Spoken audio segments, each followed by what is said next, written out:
Hello, welcome, and give me a hell yeah. Give me a whole yeah. Give me a whole yeah. From the Spanish god, Sammy Guevara. Cheers to everyone watching in Yorkshire and beyond. I hope you guys have a great day from the Spanish god. Shout out to Dom, shout out to Anthony. You guys are smart because you're fans of me. And anyways, have a great day. Hello, and a very warm welcome to the Gimme a Yeah Wrestling Podcast. My name is Ant, and I'm joined tonight by... D to the O to the M, that's the...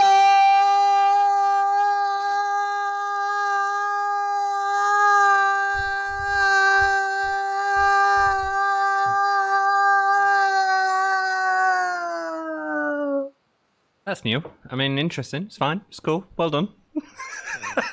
Let's go, man. How is everyone in chat doing? Hello, welcome to the podcast. We are back. It is AEW. We are 22 minutes and 5 seconds if you are watching this in the future to join with us. Until that time, we're just going to talk a load of rubbish because that's what we do. I mean, yeah, it is. That's what we do. Hello, everyone. Welcome. 5 whole people here. Indeed. 5 times the normal amount of people that we get, which is great. Which is double. double. See us talk about nothing.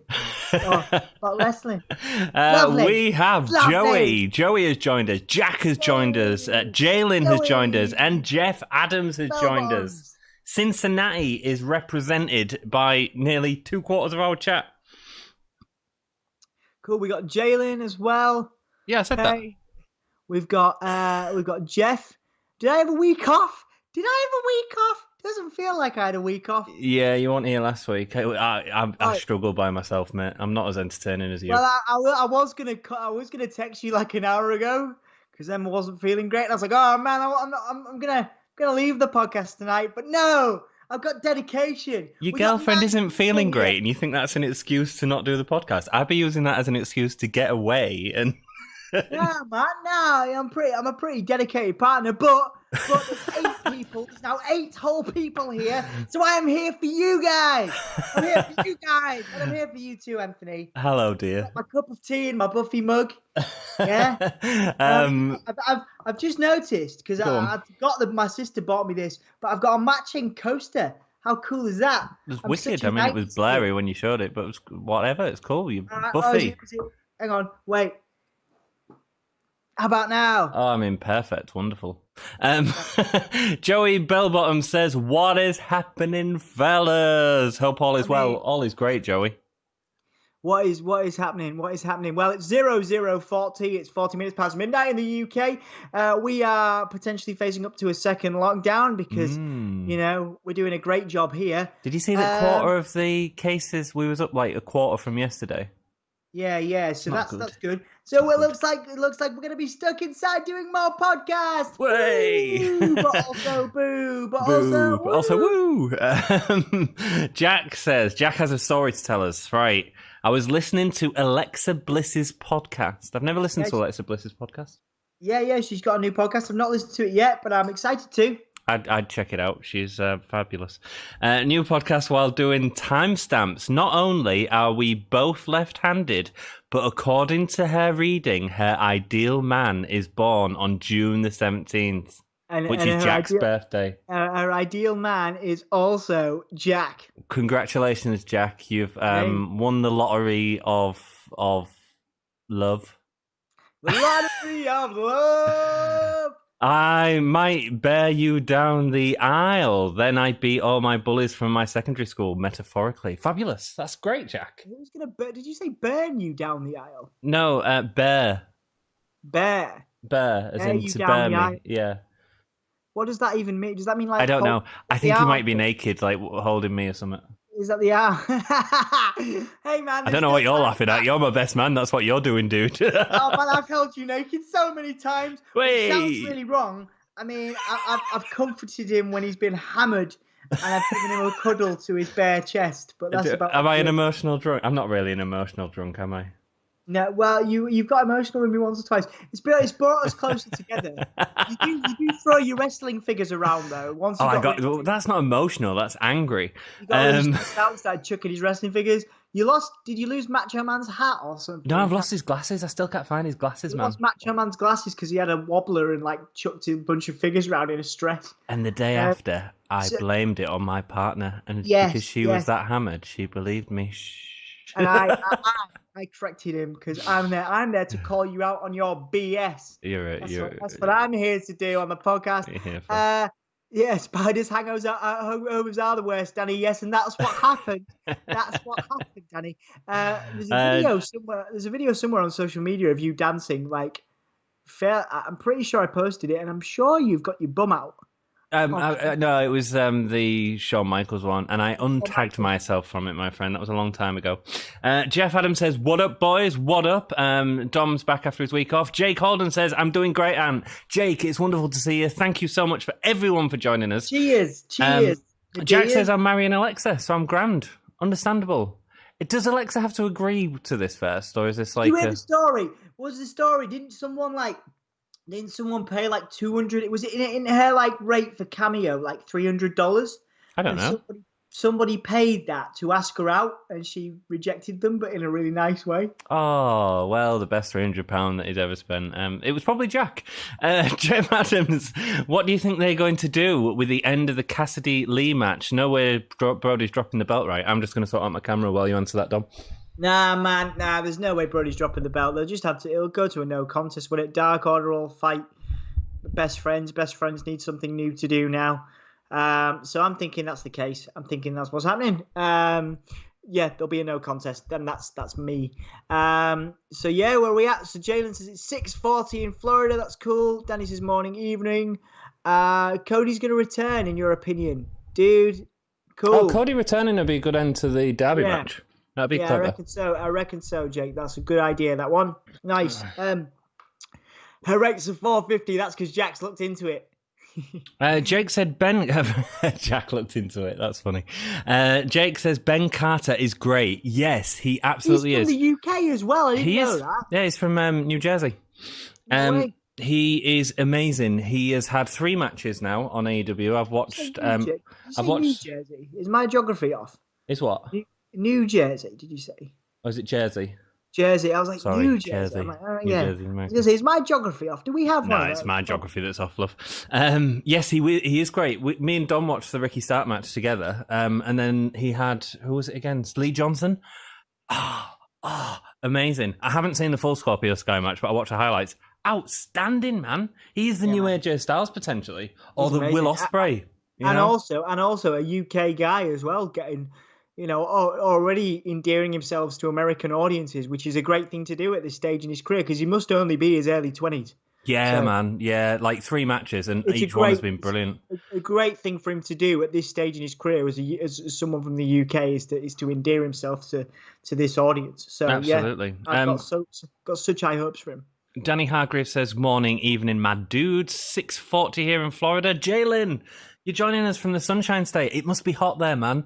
I was watching AEW Dark last night, and Eddie Kingston was... he looked really gassed in that main event. I'm guessing it's like really hot, and like he's not got the body type to be able to... Do you know what I mean? He looked gassed in the match. He's obviously fit. He's obviously a fit dude. Otherwise, he wouldn't be in the position. Unless you're Jim Cornette and you think everyone's fat and overweight and shouldn't be there. Oh, go tell him to die again, Dom. I didn't tell him. We know we covered this last week in the SmackDown hotel. Oh, yeah, that was the week before, wasn't it? It was. Yeah. But I was saying that I didn't tell him to die. I just told him to follow your way or go kill yourself. Is what you said. Yes. I told him to adapt or die. And he didn't adapt. He just called me an S word and blocked me, which shows how he didn't block you. He blocked our account. It just shows you how immature. You were proud of me. I am proud of you. I'm really proud of you. You never normally have an opinion, so it's great when you actually do. Shut up, Anthony. I called Anthony in a panic because I thought he would be angry at me because I got us blocked by Jim Cornette. I was happy, man. I was happy. Heel Renzo, Kyle, hee, sup, Dom, sup, and Tony. What's up, my friend? Nice to see you. Can't wait that I should return next year in 4 months for making custom Titantrons. That's awesome news. Congratulations, Kyle. I look forward to it. And then we look forward to the demolition one that we requested. Yes! Yeah. Bear in mind, my 65-inch 4K TV was $550. My Series X was $450. So Alexa is worth an Xbox Series X. I don't know if a cameo from her is worth an Xbox Series X. Alexa's definitely priceless. I mean, yeah, but I mean, it's one of those things because they're being banned now from doing it, aren't they? So yeah, man. You got to think how badly you want it, Jack. You know, I don't know if they are or not. I know that there's. I don't know if they are or not. What kind of special message do you want from Alexa just before she can't give you a special message anymore? Yeah, man. Holy moly donut shop, your friend, the fan of the AEW wrestler Puff, I believe his name is, who was on AEW Dark, whose gimmick is Homer Simpson donut. He's the dude that played do you know the first guy that come out as the best man? The really big guy. Oh, right, yeah. He's a wrestler, and I'm pretty sure he's called Puff. Puff. Amazing. And he had a match on Dark, and his Titantron's all like a Homer Simpson donut. You know, iconic donut. It's cool. Awesome. That's wicked, man. See, this is what I mean. Jim Cornette is out of touch. I want donuts on wrestling shows. No, in fact, I'm the new age Jim Cornette, man. Right? Honestly, I'm here to not be I've got to be really careful about swearing. By the way, Jim Cornette would turn his phone off for a podcast. That was very unprofessional, Dominic. Well, yeah, but like Jim Cornette, but less, of a muppet. I am a busy man. With messages to answer from people. But also, what I was saying was, I'm going to be inclusive and supportive, just like you are, of the wrestling community, instead of just like shutting people down because of the way they look and the way... I'm not supportive or anything. I hate Seth Rollins' voice. Heel Renzo Kyle He says, "Here comes the ant and here comes the Dommer, a walking disaster." Is what he says. Puff is great, says Jake Holden. Puff is great indeed. He was good, man. He moves really interesting because he's so like overweight, but his body type is like really interesting. Man, holy moly, donut shop's back. I love that we have a donut shop. Yeah, man. To watch our podcast. Of course we do. I'm sure Holy Moly loves Puff as well. Danny Hargreaves. So I've just realised Renzo's done the actual. The demolition thing, so now I've got to do it. No, I've already done it. I've just done it, but I changed the name to Ant and Dom. Here comes the Smasher. Sorry. Keep going. I just really wanted to do it. Walking disaster. Walking disaster. What's the next line? I don't know, but I feel no like one James knows the next line. all of a sudden. You feel like what? Danny Hargreaves says WWE stars got banned from using their gimmick, so Alexa would have to use her real name, Lexi Kaufman. Is that worth less money, Lexi Kaufman? No, I think it is. You can just Google it, Yeah, but I don't know. It's WWE superstar Lexi Kaufman here, and I want to say to you, Jack, I'm taking you out on a date, baby. I mean, Jack could still pay for it, and I'd still be into it. We're going to go to Pizza Express, and then we're going to pop to Nando's. And can we be your wingmen, right? So Jack, you need to do this date in Hull. So you need to take it to the deep, and me and Anthony are going to be like in the shadows, being your wingmen. Be like, Jack, say the Fiend, and then like. No, I won't. I'll be saying, Jack, say, let me in.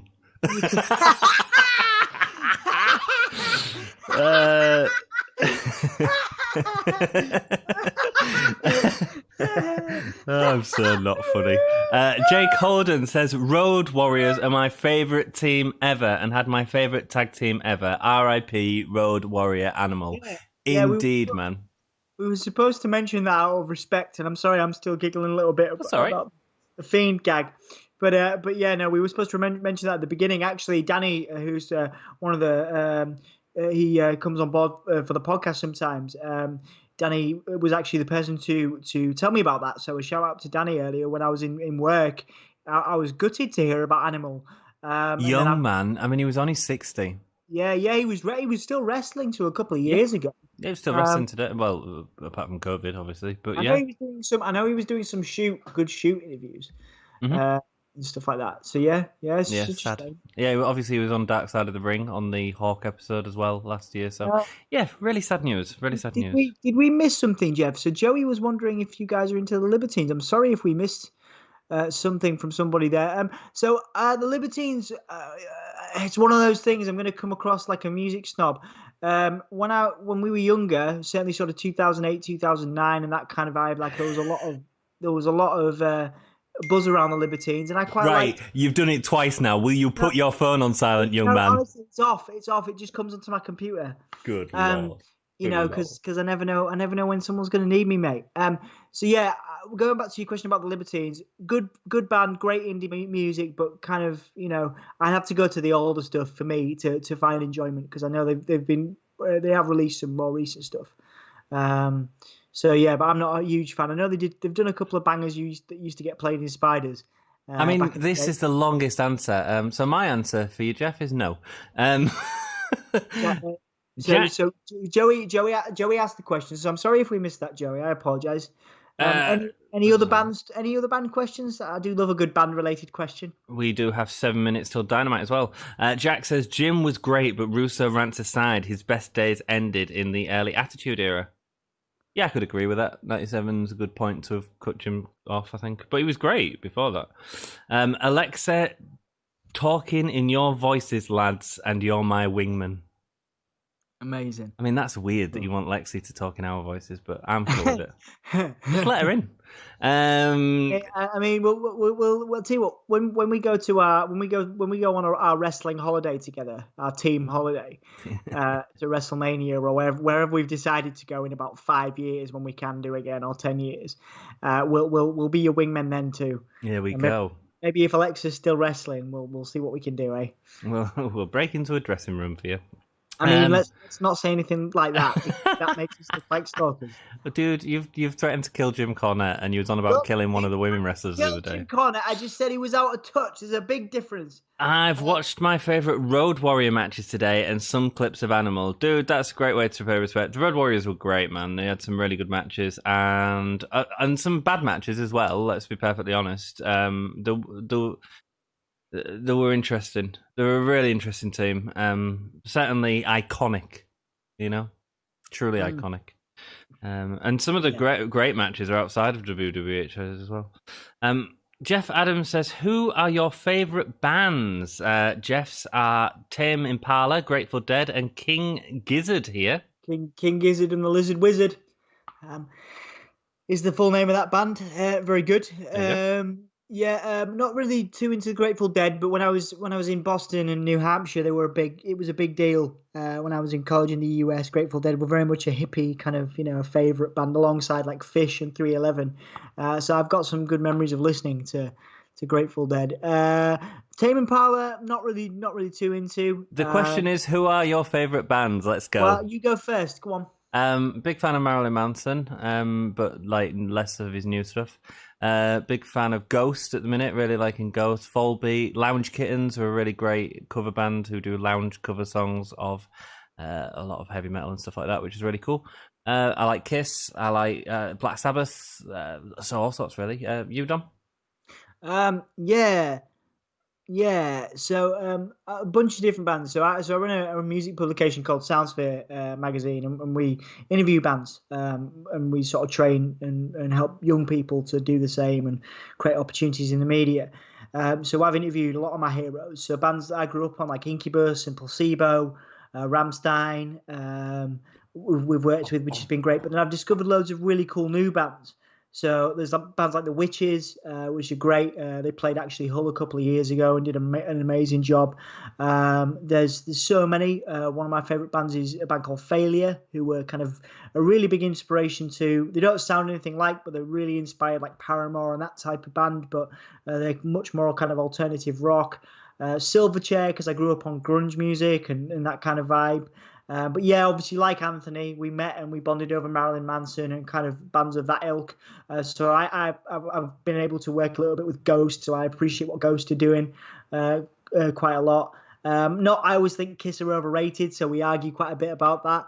But yeah, I got engaged during Kiss. You did get engaged during Kiss, yeah. So it's a big question for me, man. Loads of different bands. If I had to pick a top three, I would say Marilyn Manson in terms of all time, Nine Inch Nails, and probably Placebo.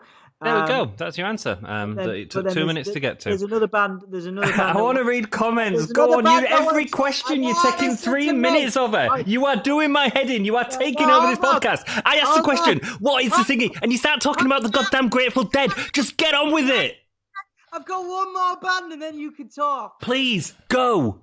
Right, Dinosaur Pileup. Go. Thank you. No, don't say any more words. Just say the actual band name and shut up. Pileup. Leeds. They're really good. Stay away from Alexa for real.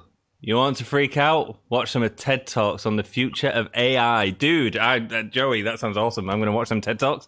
Jake Holden, I loved the Road Warrior pop. Indeed, it was a great moment every wrestling show, mate. Have you seen that documentary? I thought were you waiting for me to speak?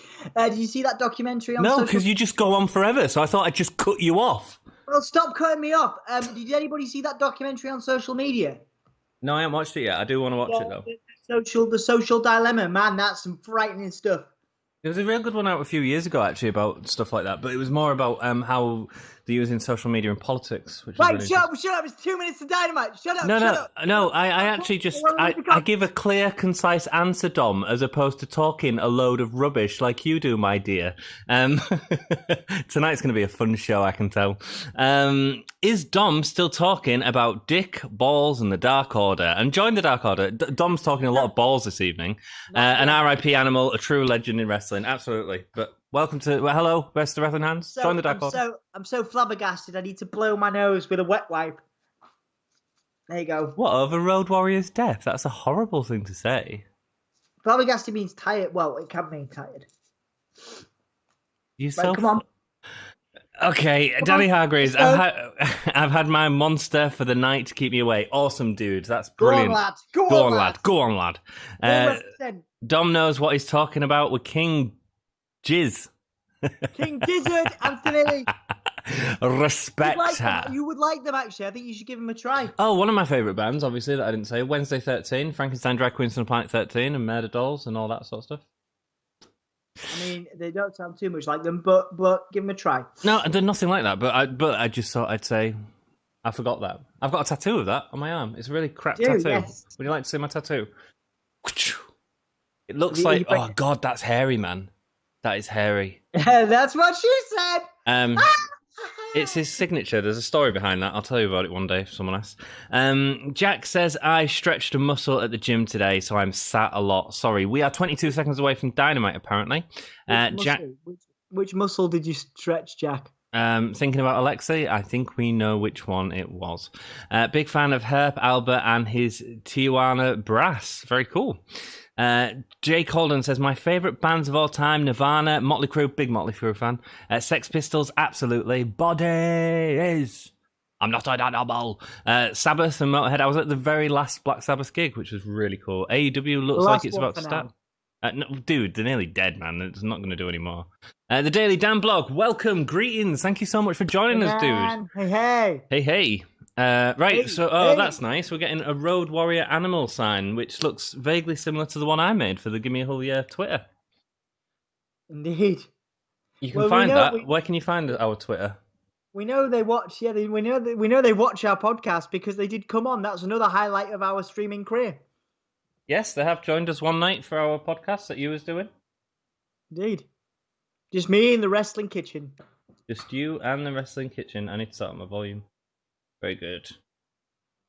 Cool, so we're getting the credits. And that's the end of the credits right there. The pyro is just going off. Are you about the same place? I'm like half a second behind you. Yeah, that's cool. Half a second's cool. Joey Bellbottoms, can't rush him, Anthony. Can't put a deadline on creativity. Lol. There's more fans there tonight. They seem to be lower down than normal. Yeah. A lot of people are really one of the reasons why Impact seems to be having a resurgence at the moment is because people are praising them for the way they're dealing with stuff. Yeah.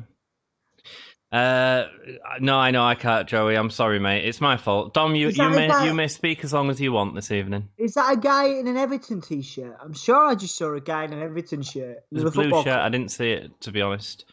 Haha, I love when Dom and Ant argue. Jack, welcome to the podcast. That's what we do sometimes. Jeff says, I saw the social dilemma. Scary as Hull, he said. Ah, nice one. I like it. He didn't actually say that, but if you're saying hell in chat, you've got to say Hull. It's the Hull Yeah podcast, baby. Nice one. We'll try and replace every hell we can with Hull. The Hullamaniacs, brother. Yes, the Hullamaniacs.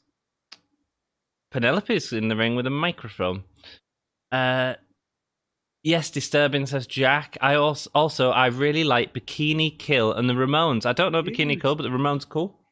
Nice, man. Nice. If you're a big Bikini Kill fan, there was a band called Jack Off Jill that were fantastic. Jack Off Jill's cool. That came from that kind of Riot Girl thing. There's a band called, which I know you like, Anthony, called Hands Off Gretel that are doing similar things. You supported them at a gig, didn't you? Yeah, my old band Sleepaway supported them, actually. They're really nice people. There's so many other ones. There's a band called Dilly Dally that I would recommend if you're into Bikini Kill. Okay, we're getting a Miro intro. Miro. So is Kim Sabian going to be a face now? Because you can't, like, Miro's popular. He's over. I don't know. I see them as being a grey in a good way. He's in his wrestling gear. The best man. Oh, that T-shirt, baby. Seen that T-shirt, man? That's sweet, man. That's amazing. I'm buying that. I'd have that. I've got a Rusev Day shirt. I should have worn that today. It's great how they've got the same colours. And of course he's getting pyro. He should have an explosion, though. He's drooling. Word 789, welcome.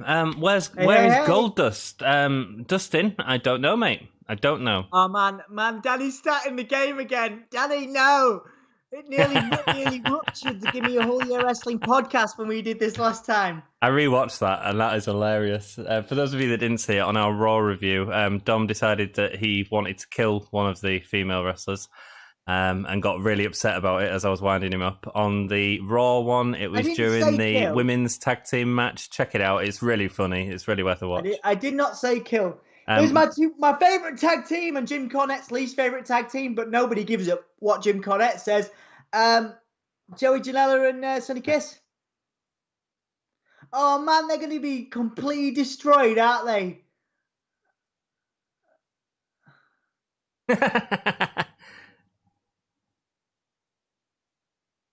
Oh, yeah, because Joey and Penelope used to be together.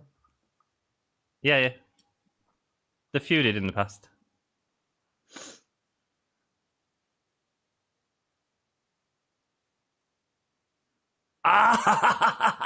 The Express to Victory. That's hilarious.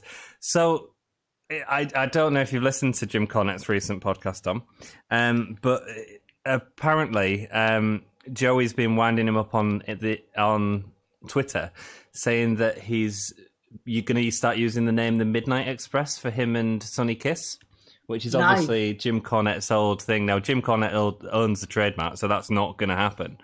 But it's all about winding Jim Cornette up, and that's why at the end of that podcast he said something about it being the Express to Victory, which is very funny. Amazing. I like to think I've had something to do with that. I like to think I've had a little bit of... You've had communication with Joey.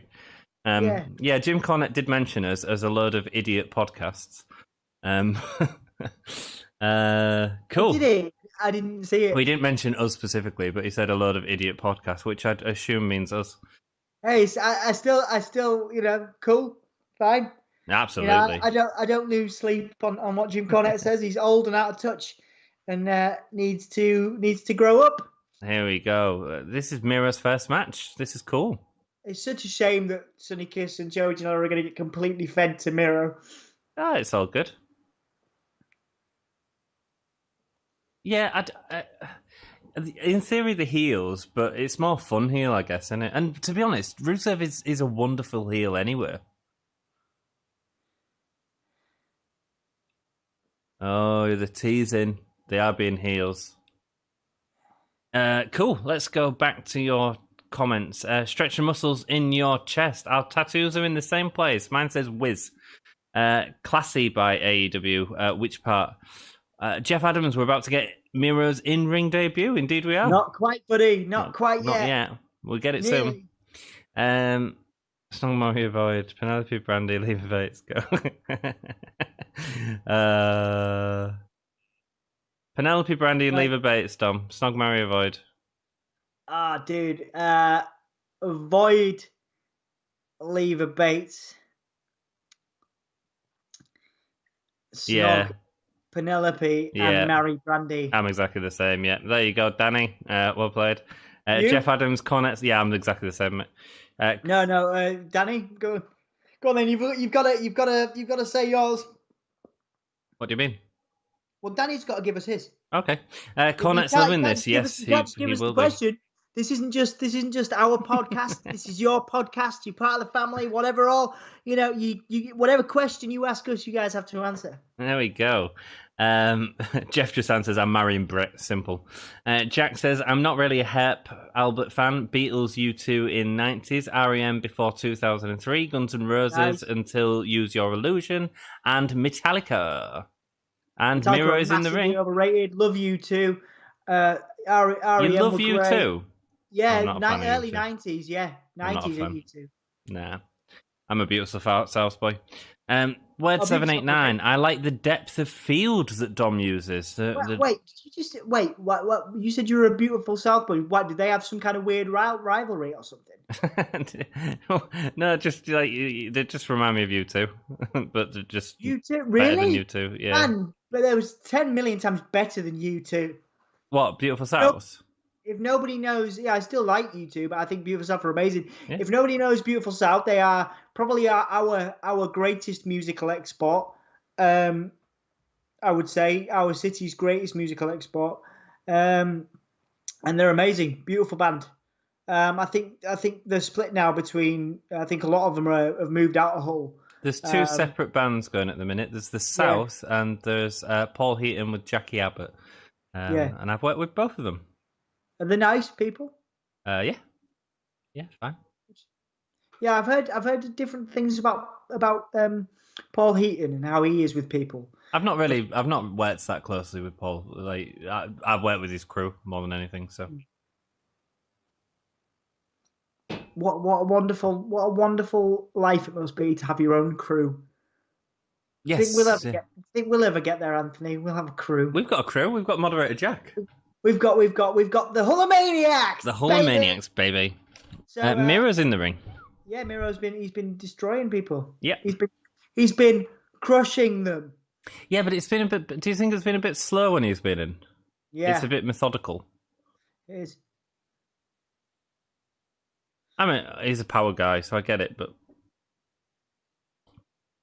just feels like it's killed the pace of the match. To be honest, I think they should have. I think it was a weak angle for them to bring him in on. Well, it's just a match. It's just a. But I'm thinking, in terms of the sort of the best man gimmick, Oh, right, okay. For the wedding thing, but it depends on the payoff, Dom. I like the fact they've put Kip Sabian with him. It shows that they've got a lot of faith in Kip Sabian. The best man thing, it really depends on the payoff and what they've got planned for that.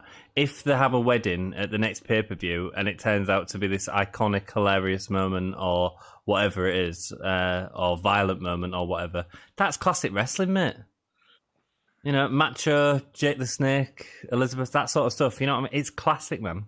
So is that what we're getting? We're going to get some kind of classic kind of... We'll either I think we might get classic because I think that Tony Khan is such a big fan of that era of wrestling, so I think we'll get something iconic. If not, it'll be something hilarious, and I think part of that could be Aiden English being the wedding singer. I think could be people would remember and enjoy and laugh about. That's a good idea to have him come in would be fantastic. Actually, yeah. Just as a one-off, it's fine. And he's been the one on Twitter saying, I haven't had a call from anybody. Everyone else has been hyping up returns or offers. Not all of them. Miro didn't. To be fair, Miro didn't. But Matt Cardona didn't. Yeah, fair enough. So, standing on Sonny Kiss's leg there. That looked nasty. Nasty. At least they're giving it some time as well, man. Like, it's not just a rushed match. I thought this was going to be a squash, to be honest. Cornette's going to hate that. Kiss. Love Sonny Kiss. I really like Sonny Kiss. I think Janela's great as well. I think they're a wonderful team. So you're on Team Dom then against Cornette? No, I'm on Team Wind You Up, to be honest.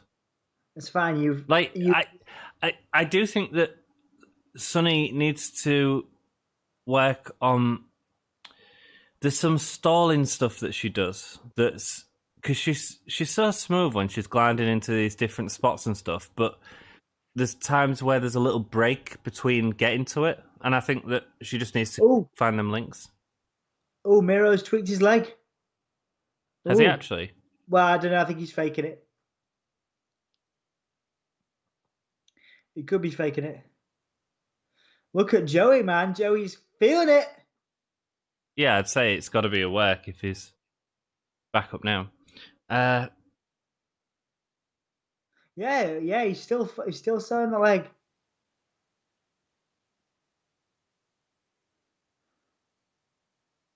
Oh, what happened there? Oh, what a camera angle. Why didn't we see that? Looked nasty. Nasty. I think Janela counted it, maybe? Yeah, but it looked like he went straight onto the concrete with his face, AEW man. To work.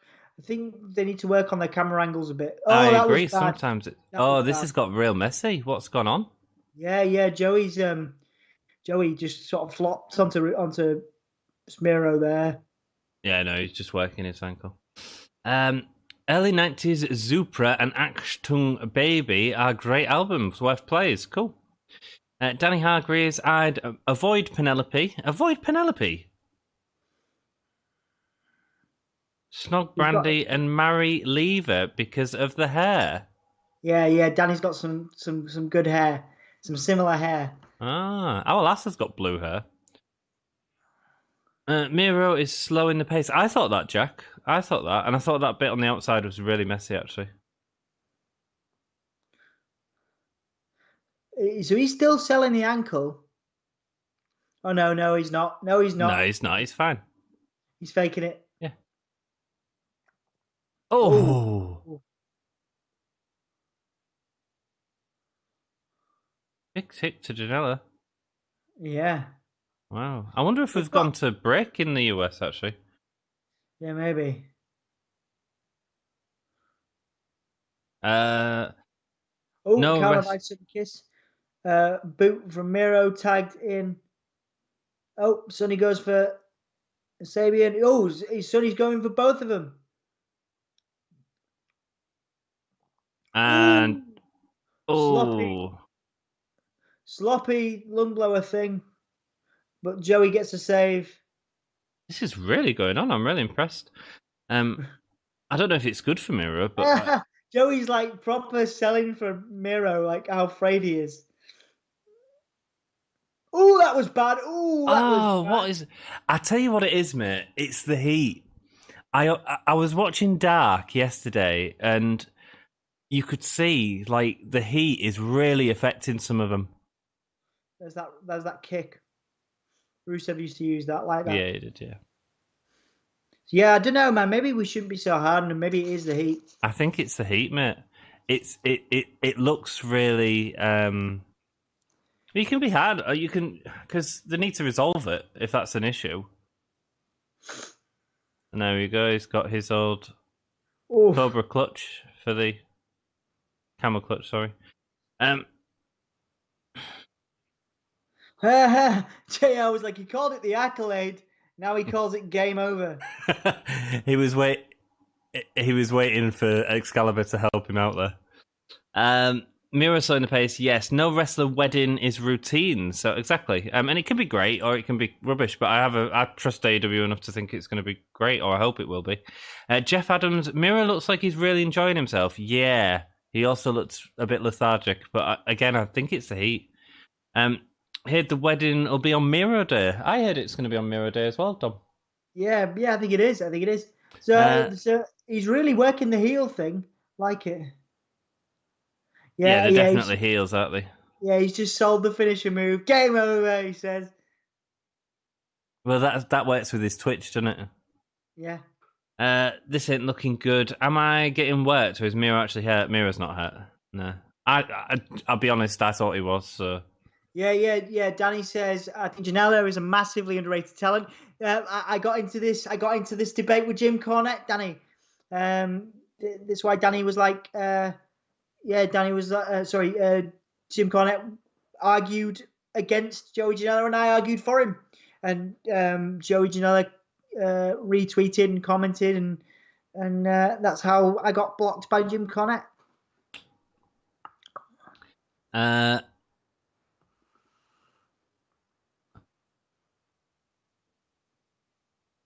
Wow. What? Wow. Why is it Kingston and Moxley for the World Championship? I thought we was getting a 6-man match. He was never eliminated from the Casino Battle Royal. That's why he's getting the shot. Well, I get it, but...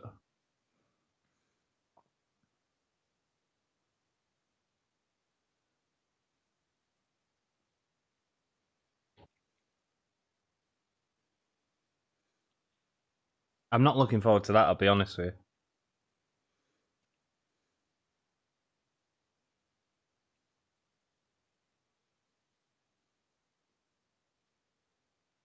Oh, didn't sell his soul to the devil. Satan. What? Satan.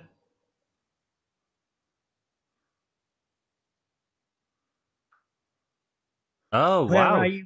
Where are you, sports entertainer? Archer, the reason he's not fighting is because he's got COVID. Oh, really? Mm-hmm. Hello, Maven. Thanks for bringing that news to us. We appreciate that. Danny says, I think Janela is a massively underrated talent and gets underutilized. Yeah, he brings a lot of fire to the ring.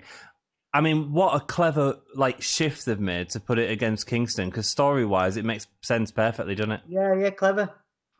What are they going to do with? So who are the other people involved in that then? So are we going to see Team Taz, or is everybody getting a night off? Team Taz, Darby Allin. They might do. What I'd do is I'd do Darby Allin and Will Hobbs versus Cage and Stacks. Good idea. Jack says Eddie Kingston upon Hull. That's brilliant. Although would actually there's a question mark against Team Taz because they've all been in contact with Thingy, haven't they, recently? So maybe they'll be off. Well, we don't know, do we? No, I don't think so, because they're away between tapings, aren't they? So we have no idea that they've been together. And they've had the tests, that's why they've said to Archer, because they're doing such good testing. Jack says Eddie Kingston upon Hull. Nice one.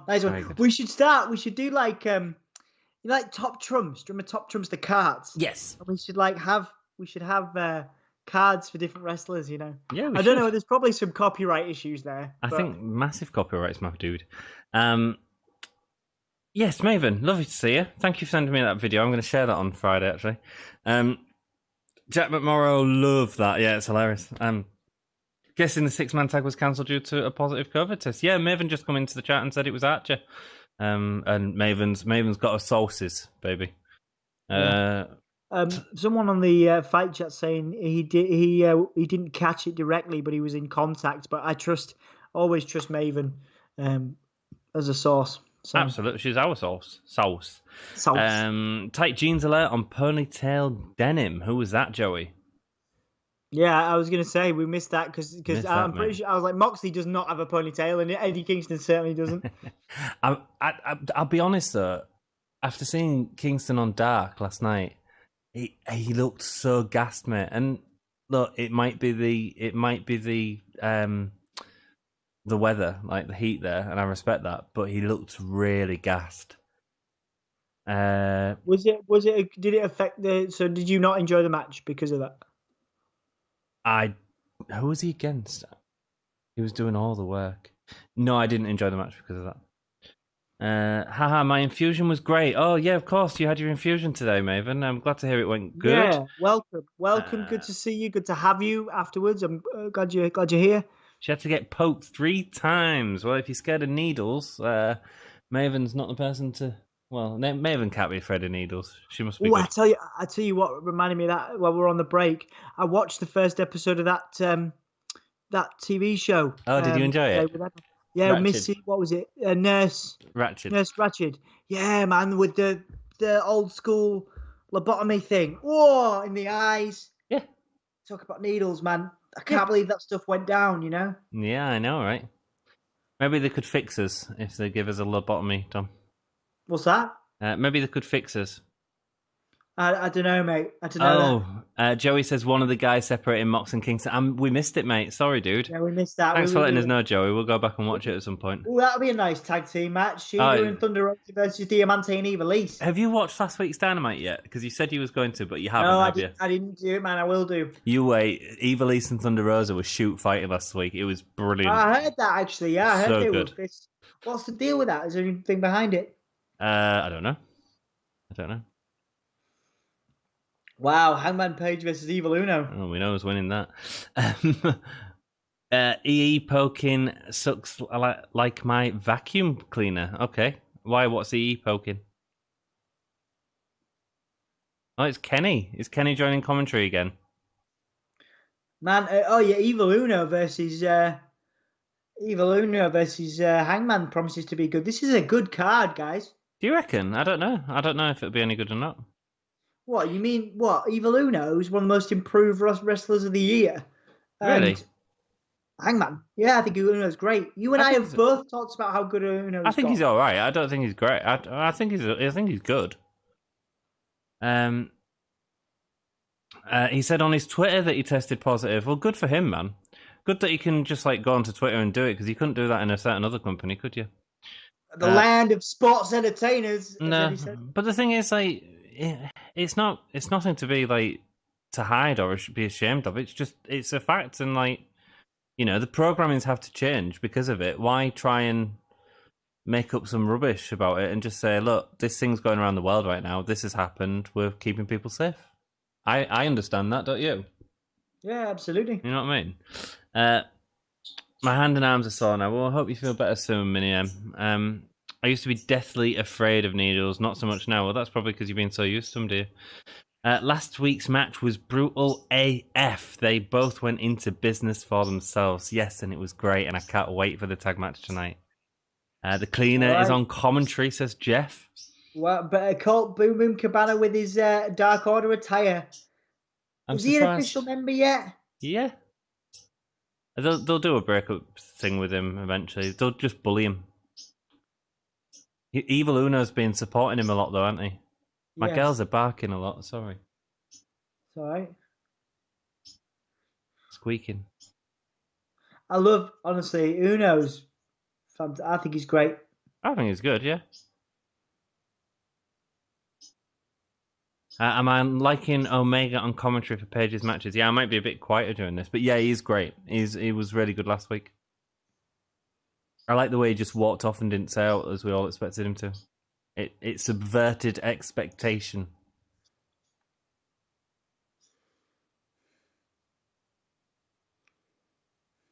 He looks like a star, doesn't he, Adam Page? Yeah, he is, yeah. Yeah. Absolutely is. So guessing Omega's not coming to save Hangman when the Dark Order beats him down. Yeah, that's probably what's going to happen, Jeff. That's a great shout, mate. He's going to win the match and then get beat up by Dark Order, and Omega's going to walk away. Omega is the last letter of the ancient Greek alphabet. Trivia about Kenny. Yes, it is. Omega in the Greek alphabet means the end, and Alpha means the beginning. There you go, Jack. Absolutely.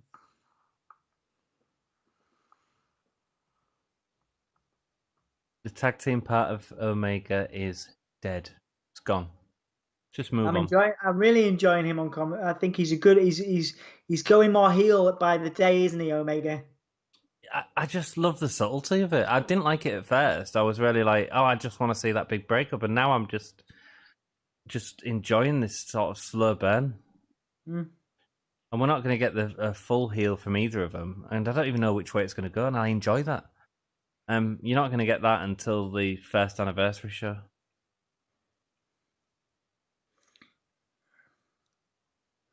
Man, it's quite menacing, isn't it, having all the Dark Order on the apron? Oh, I don't feel threatened by Anna Jay. I think she's fine.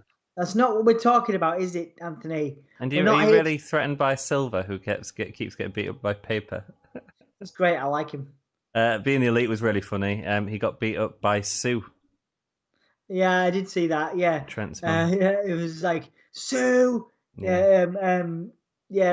Brodie Lee. Brodie Lee's interactions with her was great. I Yeah, it laughed. was. Yeah, when he was proper like real nice when she come in. Yeah, it was great. Woo! Continuing the story without them actually being involved with one another, which is cool. Yeah, it's clever, Maven. Anna Jay, I can't be threatened by her. She is stunning, dude. I'm enjoying Paige's new ring attire. He's got like new tights that look cool. Like Yeah, them. yeah, you're right. He has. I didn't notice that. He normally wrestles in pants, doesn't he? Yeah. I Yeah, prefer you're this. right. It's good. Yeah. Reminds me a bit of Triple H's old attire. You know when. Well, that's because he was the blue blood, and the it looks like the outfit is based on jodhpurs, which are obviously what horse riders were. Yeah. Which makes sense for cowboy Adam Page. Clever. Well spotted, Dom. Thanks, man. Uh, Oh, that's nice. What a nice suplex. Strength, man. He's got a lot, and that's Evil Uno ain't a small guy either. Mm. I speak ancient Greek. Whatevs. Cleaner Kenny was the best thing in New Japan World, and not seen anything close to that in AEW yet. We've talked about this. We were unsure. We've had many debates on whether Kenny Omega translates to an American audience. Yes. But the more heel he goes, the more you get it. The more I think it translates.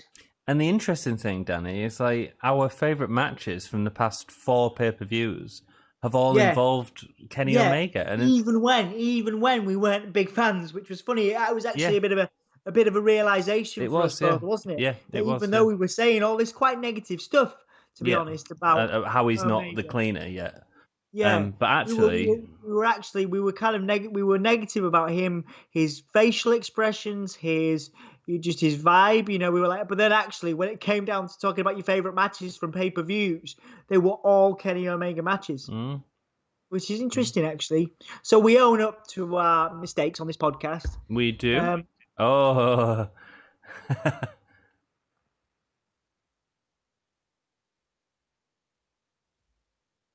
He's got in the way. Ooh. Why is he holding the boot for him? Oh, you idiot. Nice neck breaker. You idiot. What? He's an idiot. Knox is an idiot. He was holding the boot. He's just an idiot. An idiot ref. Jeff will agree with me. John Silver, I love that dude. He's hilarious. The Dark Order BTE skits are top notch. They are. They're brilliant. Jack McMorrow, my fiance Alexa Bliss is loving this story, and my promise not to say the Fiend. It's literally her F word. I'd say the Fiend. Would you get Sister Abigail by Alexa Bliss, Dom? Mate. She gives you a little kiss on the forehead first. Mate. I'd rather that than Bray. Our entire history with kind of goth, types, man. If Alexa Bliss isn't a goth type. No, but she's a Disney fairy dude. But I mean, that the manic pixie dream girl, Anthony. You know what I'm talking about. I know what you're talking about. I know what you're talking about. You know what I'm talking about. Katie Jane Garside, dude. Yeah, Katie Jane, absolutely. My first ever interview. Queen Adrena, there's another good right girl band, man. Yeah. Daily Dan Blog says, true, dude. There we go with Rick Knox. Yeah, I know, man. He looks real daft when he's doing it. You're right. Rick Knox is annoying me more and more every week, Jeff. Danny Hargreaves, yeah, I think his work is amazing, but he just doesn't seem to have any intensity that he had in New Japan. No, not until the big matches, and I think it's been lack of story until this point. But then again, maybe the issue is that we're getting a real. There's some right harsh comments going on the fight chat. Oof. What about people are harsh, man. Someone saying the wrong Laurinaitis died. Oh, that's harsh. Yeah, there are some mean people in the world, man. Well, thank you for not being harsh in chat. Or too harsh. Oh, nasty fall. Yeah, you guys are cool, man. You guys are cool. You guys are nice. I mean, maybe it's because we've got like a small team of Hulomaniacs, but I like to think we're a pretty cool, like we're pretty chill. You know, we don't get any like. I suppose that's Jack's job to keep us safe. Keep us safe. Jack is our condom. Keep us safe from the meanies of the world. That reminds me, actually, weirdly enough, I stumbled into the Blue Meanies podcast the other day. Oh, did you? The Blue Meanie has a podcast, yeah. Oh, wow. There we go with Rick Knox. Yeah. So what I was saying about Kenny Omega, I think you're right. He doesn't have intensity, but what he's got in this story, which has been my favorite story going through, is he's got subtlety, and I think that's equally. I'm enjoying that personally because it feels like a real story as opposed to. While I love Bayley and Sasha as well, it feels like a wrestling story. Yeah. This feels like a real breakup of friendship, and it's going to lead to that wrestling story. But it feels it's a slow burn as well, isn't it? It's like a the build of a great villain. Yeah. You know what I mean? But I completely respect your opinion, Danny. I understand what you're saying. I mean, his New Japan stuff was outstanding as well, and let's not forget that. Like, it was top of the world stuff. You know, it was incredible. So I think we'll see it. I think we'll see it again. Snug Netbreaker. Yes, it was, Jack. Alexa's a secret geek. Yeah, she's a big Disney fan, isn't she? Aubrey doesn't need an elbow pad, Knox. No, she doesn't. She doesn't. I mean, he might have a health issue, Jeff, to be honest with you. So we can't be that harsh. Yeah, it's probably like some arthritis or something the poor guy's dealing with, and we're like, an elbow pad, Knox. Aubrey doesn't need an elbow pad. She's young. My knees are full of arthritis. Yeah. Me and Anthony had a couple of meetings earlier, and we were just both socially distanced, of course. We were both walking, just like wobbling, just like slow. Dom's got CPP, and I've had both my ACLs operated on. CPP. There's only one P in cerebral palsy, man. What's the third P for? What do I say? Oh, the cerebral palsy party. That's why I get CPP. Yeah. The cerebral palsy party. You guys are so cool. The guys in chat are awesome, man. Maven's awesome as well. Tell them about Maven's channel, Dom. Yes, indeed. Maven's Wrestling Rants. Obviously just started up, trying to get them some love after they had some issues with YouTube, unfortunately and wrongly, in our opinion. Go and support Maven. Go and support Mr. G, who have been long-time supporters of the channel, as we have of theirs. So please go and give them some love. Maven's Wrestling Rants. Go give Maven some love and Mr. G. And we are, of course, sending our love to them. And they are also Wrestle Story as well, formerly Wrestle Story, but it'll be coming back soon. But yeah, you're right. I'm surprised you remembered it. Well done. I was in promo mode for the new one, you know what I mean? It was great. I loved it, mate. I loved it. I think Maven's took a screen copy of it to share it on her social media. What? This match has gone on a while. It has. Your promo. Oh, he buckled there. That was like a nice bro kick. Yeah. Up to the top. Oh, that swanton was good. Oh, big swanton, yeah. Where's the Dark Order gone? I think that's normally his finisher, you know. Yeah. I think unless Brodie Lee's called them back, because he's... I didn't see Brodie. Because he's annoyed, you know, with...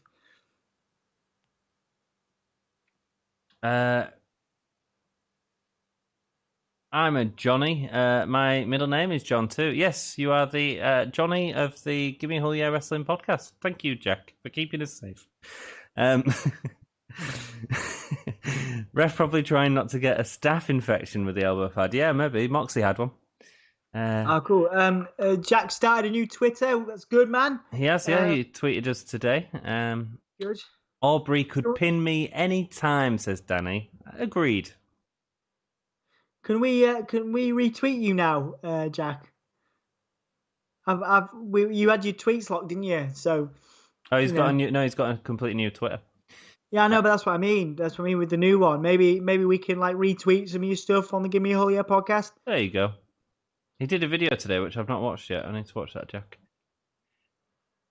Nearly got him with the knees up. Yes, wrongly accused. Indeed. We did nothing. Lol, I know, right? But they're back in November on Wrestle Story, so go give them a watch and see if you enjoy them. Dalton Hart, welcome. Hello. Welcome. Thank you so much for joining us. We are the Gimme a Hole Yeah Wrestling Podcast, and we are partying with Dynamite at the minute. Loads of lovely people in chat. So we are partying with Dynamite. I wish we were partnering with Dynamite. Partying. We are partying, yes. That's when we're back. That's great. This is a great match. Uno's been impressive. Yeah, Dom's right. Uno is very good. He's improved a hell of a lot.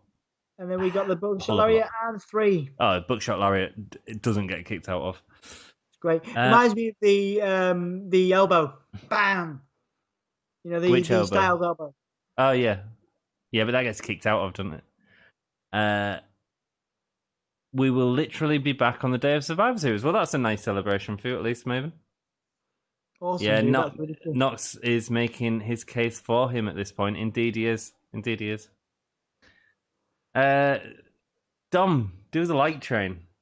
All right, cool. Yeah, so we've been doing this new thing. I know most of you guys, all of you guys, have subbed to the channel and liked the video and stuff, probably. But we're doing this thing now, which was brought in by Ollie, who's another part of the podcast, who you may see on the NXT UK shows. We're doing the like train now. So on my 5 count, a bit like the end, on my 5 count, I want everybody that hasn't liked the video to like the video. Ready? Okay, so 5, 4, 3, 2, 1. Go ahead and like that video, everyone. There's no likes, but hopefully we'll get some more. Maybe everybody. I mean, there's like 7 people here, so maybe they've all liked the video. Just done. What?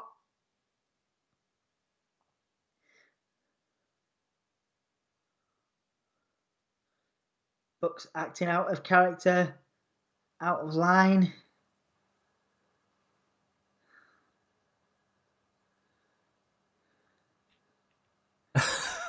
Yeah.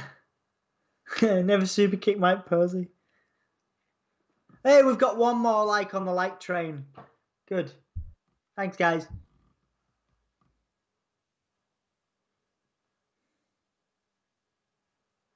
He's not going to hurt Tony. Don't hurt Tony.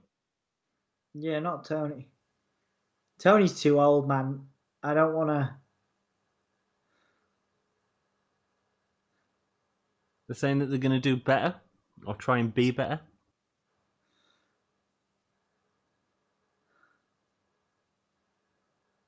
Oh, he's not liking Tony's question. Oh, no. Oh, and he's mentioned FTR again. Not very good interviewer right now.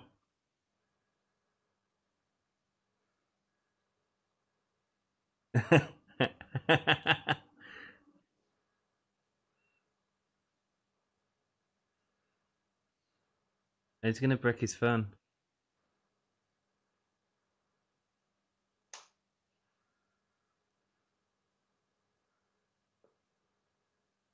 Oh, Tony. He's broke his phone. Oh, he's showing its camera, bless him. Flashing out them young bucks. It's not a real pocket. It's not a real pocket.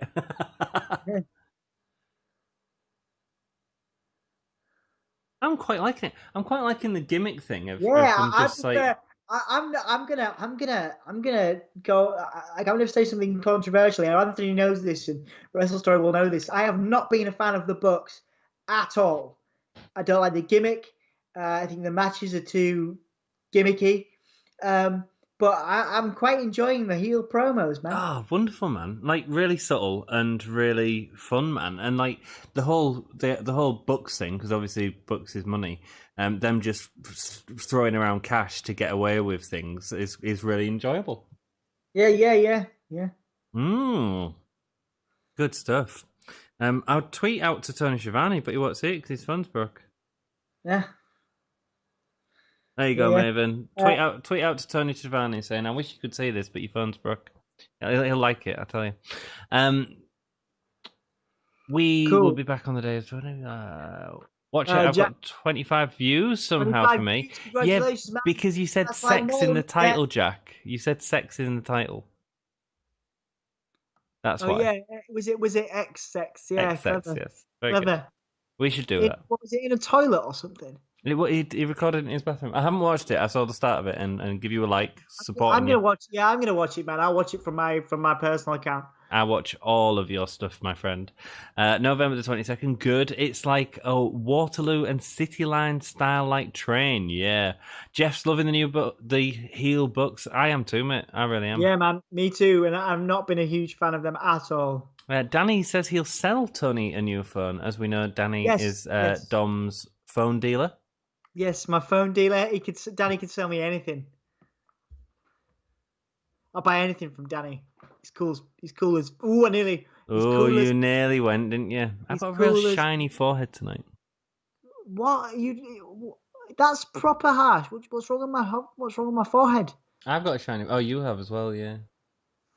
We both got shiny foreheads. I thought you were insulting me. I thought that was directed at me. My face proper dropped. I was like, "What's wrong with my forehead?" No, your forehead's beautiful, dear. Why that Young Buck sign so basic on their door? Well, it's because it's the Bucks, man. They're good at saving money where they need to. So maybe they're chucking money around for Tony's phone, but saving money on signage. Yeah, maybe. Well, maybe that's how the money. Maybe that's where they got the money for Tony's phone. Excellent for watching. Oh, no worries, dude. Jack, I always enjoy your content, mate. Actually, I lie. I didn't watch your James Bond one that you did recently because I just didn't get it.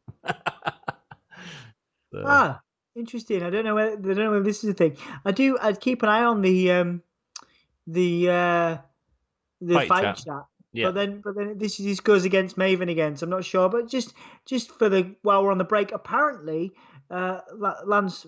Someone's saying that Lance doesn't have COVID, but he did confirm it on his Twitter, so that's rubbish, right? Someone was saying that the reason that the match isn't on is because Darby missed his flight, which is a weird rumor. Well, if Lance has confirmed it on his Twitter, I don't know. You could have a look at Lance's Twitter, Tom. Yeah, but we'll see, if we see Darby in action. Here we go. We've got Orange Cassidy. Oh, look at that little kid dressed up. That's denim. Wicked. That's sweet. Awesome, man. That's sweet. You make me sound so dodgy and criminal. You're welcome, Danny. All my deals are legit and above board. Dude, it's very unlikely that one of the 6 other people watching this works at your phone shop. So I wouldn't worry too much. But you do. I want to just clarify for Danny's sake that all of his deals and all of the things I have purchased from Danny have been above board. Not illegal. He is a good salesman. Maven Glean says he confirmed he has COVID and then asks if you are doubting her, Dom. She has her sources. Why would you doubt Maven? I'm not doubting Mini M. What? You're doubting Mini M. No, I'm not doubting Mini M at all. That's what I'm saying. I don't believe it. Oh, Evil Uno's still selling the last match. That's good. Yeah. And I also like the smoke that they're using for. They're not doing the flames and power and stuff. They're doing. Did you see the meme Jack posted a couple of days ago? But I reposted it on my socials today of the successful home. They've used 2 images of Brodie Lee, one in WWE and one in AEW, and they're successful homeless man leaves cult and becomes successful businessman. Yeah, I've seen that. It's really good. Funny. Danny says, "How's the headphones?" Yeah, good. My girlfriend Emma has them at the moment. She's using them. I use a different set of headphones for the podcast, obviously. But yeah, they're really good. You could do with another pair of headphones anyway, young man. Really? Yeah, because you've only got one set on at the minute, haven't you? Yeah. And I've got 2. I have got another pair. They're with Emma at the moment, which is the ones Danny sold me. So who have you got on at the minute? Have you got? Can you hear me or the chat? Which one's coming out? No, I can hear you. I can. So I've got AEW in my headphones. Oh right, and I'm just loud. Yeah. Oh cool. it'd be impossible to. I suppose I could put one. Well, I've got from two in right now. How do you do it? Do you do one? I've do got one one for into the AEW, one Skype for- for you, and then I've got my other laptops playing the AEW. So what are you listening? How are you listening? So are you listening to AEW through headphones? Yes, these And ones. this through headphones. Yes. So these one ones. headphone in one ear, one headphone in the other. No, I've got a set of headphones on my head. That's Right. AEW, and I've got a pair of wired headphones that I listen to you.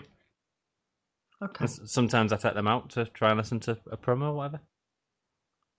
Sometimes I take the Yeah, Dynamite it headphones would off. make it easier. I think I'm not sure. Like for me, like where I am, like housemate Taryn might be coming in at some point in like from a night out, and I was thinking it would be better to have like headphones in for that kind of situation because you can't always predict what's going to happen outside Of course not.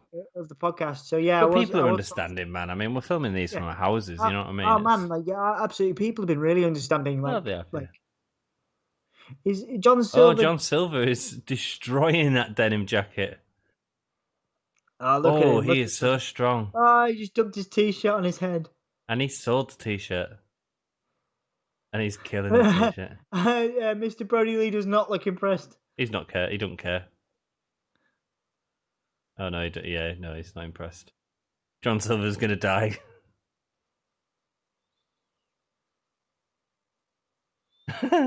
John Silver's been wonderful. Oh, this is all about Dark Order. That's clever. He put the shades on. That's funny.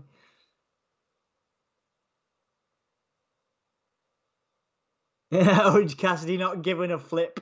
Nice one, Shivani. Brodie Lee is gonna Has he still destroy got the his phone in glasses. his pocket? Has he got what? Sorry, mate? Has Orange Cassidy still got his phone in his pocket? I don't know. Is it a phone? Is it an iPad? Oh no, it's an elbow pad, isn't it? Oh, it's an elbow pad. Oh, this is for the TNT Championship. I'm happy to see Brodie Lee back on the telly. Brodie Lee's like, oh man, I wish I was back with Bray Wyatt. Why? Oh, brilliant. What a chop. No way does he want to be back with Bray Wyatt. He's in a way better place than he was ever in WWE right now. Yeah. He can speak.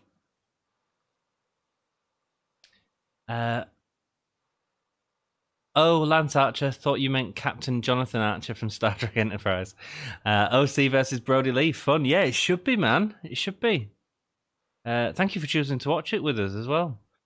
I've got stream on Bluetooth headphones and AEW on TV. Yeah, so like Jack feels the same as us. Like, he's got to watch us and the AEW. Yeah, nice. Thanks, man. Bring back Goldust.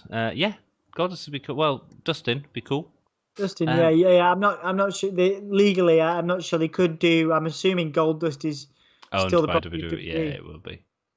See, I don't like this headphone look, Anne. The headphones over your eyes is so much better. Maven, this is for you.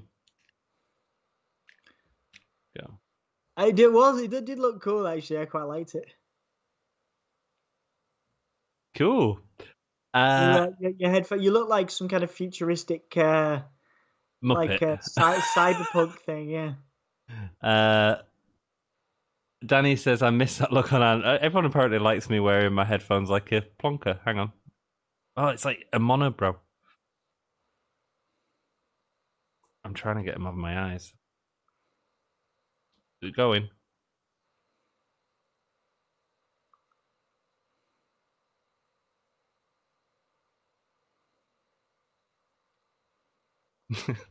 Watch wrestling. Yeah. I'm like. And Stardust, yeah, Stardust to be cool, but WWE own the rights to that bit. They did sell it to Arrow. They used the Stardust Arrow in Gimmick, didn't they? I don't think we're ever going to see Stardust ever again, ever, anywhere, ever. No, but somehow. Did he play Stardust in Arrow? I think he did. Did he? They definitely used Stardust outside of WWE. I think it was. I can't remember. Anyway, I'm sure Cody would have been in. Like Cody, I know Cody was in it, wasn't he? Yeah, but I think he might have been as his Stardust character in it. I think. No, he was Cody. I've just checked it.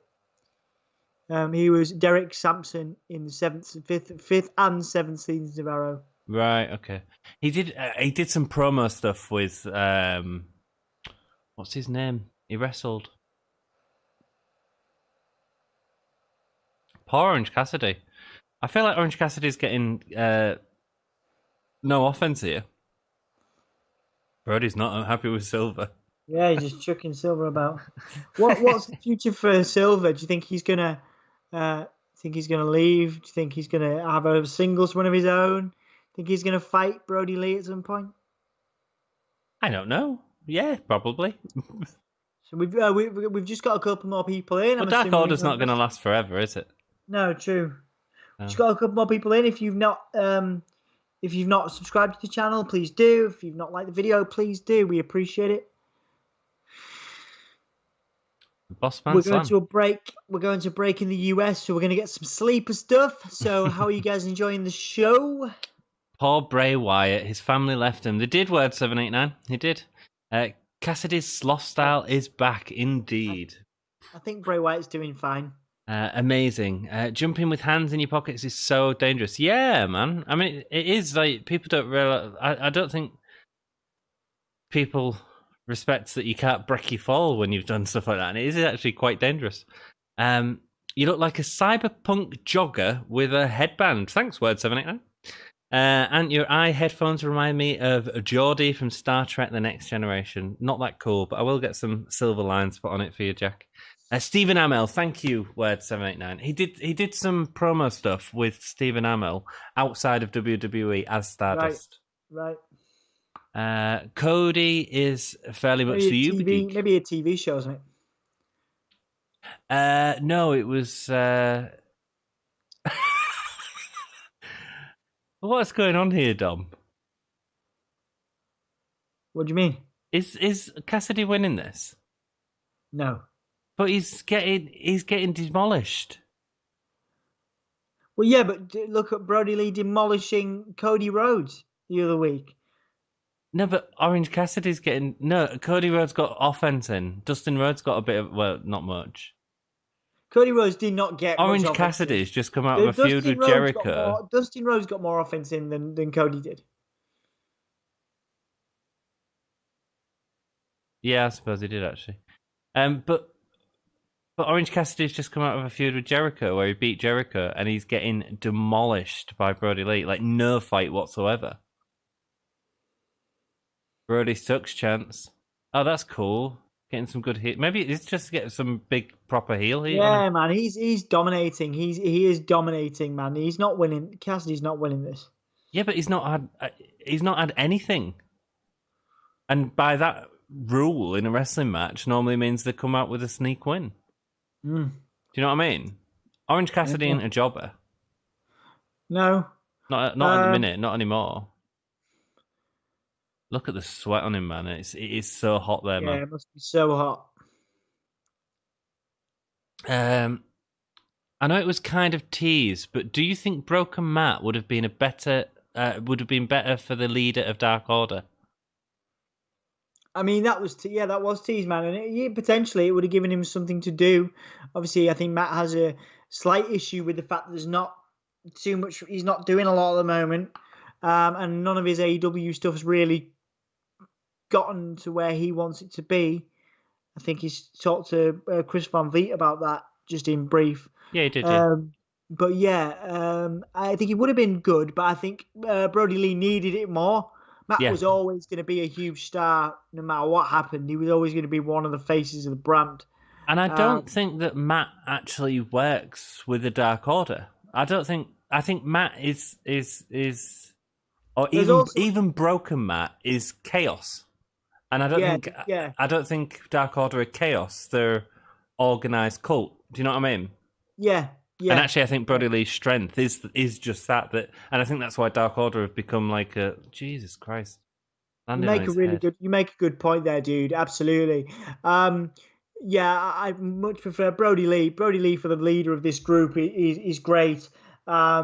Just because I mean, like you said, he's a good promo, and we had Cassidy's selling's good here. He's We dead. had that briefly in WWE with his solo run that he nearly went on as a main eventer. He had a match against Randy Orton at Payback, yeah, I think. yeah. Main event. And we nearly got teased that, but this is everything that this is amazing for him. It as is an opportunity. You like you said, I was joking a little bit about it, but why would he want to be back with Bray Wyatt? Because this is one of the best angles. Way better. Yeah, this is one of the best angles. Just Orange Cassidy. Just going back to the match. So Brodie can't hit his finisher because Cassidy keeps falling over. But is he playing him? There we go. 1, 2, no.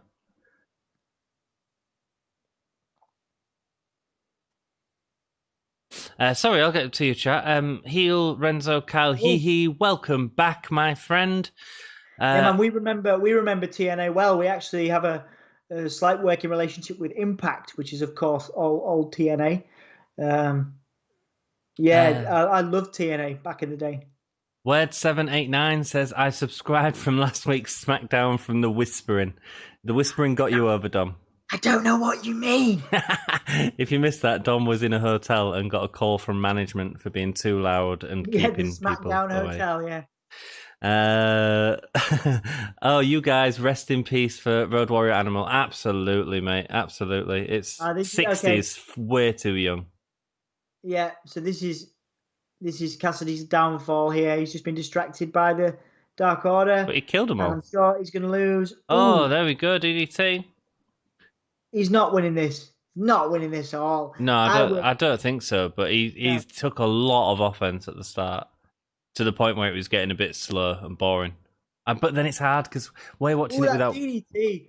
Love that DDT. What a DDT! The flying DDT rules. I would use that as my finisher if I was wrestling. It's great. Yeah, Road Warrior, I remember the dude. He's like 60, is way too young to die. Do you guys remember TNA wrestling with the Octagon Ring? Absolutely, mate. Absolutely. Jeff says, I actually like Brodie as the leader of Dark Order, like the spin they put on a cult. Yes. I think, like I said, I think Matt Hardy would have been... I did a video, actually. Yeah, you did. That was one of our most successful videos, actually. It was, yeah. And it was before they announced who the leader of Dark Order was, and I picked my top 5 predictions for it. And... no DDT for Cassidy. Another one. He's getting lots of DDTs here. Yeah, this is the downfall. Oh. Arid. Nice. Oh, as if Cassidy just lifted Brodie Lee up for an air raid crash. It's a good match. Well, it's got good. I think it was too slow at the beginning.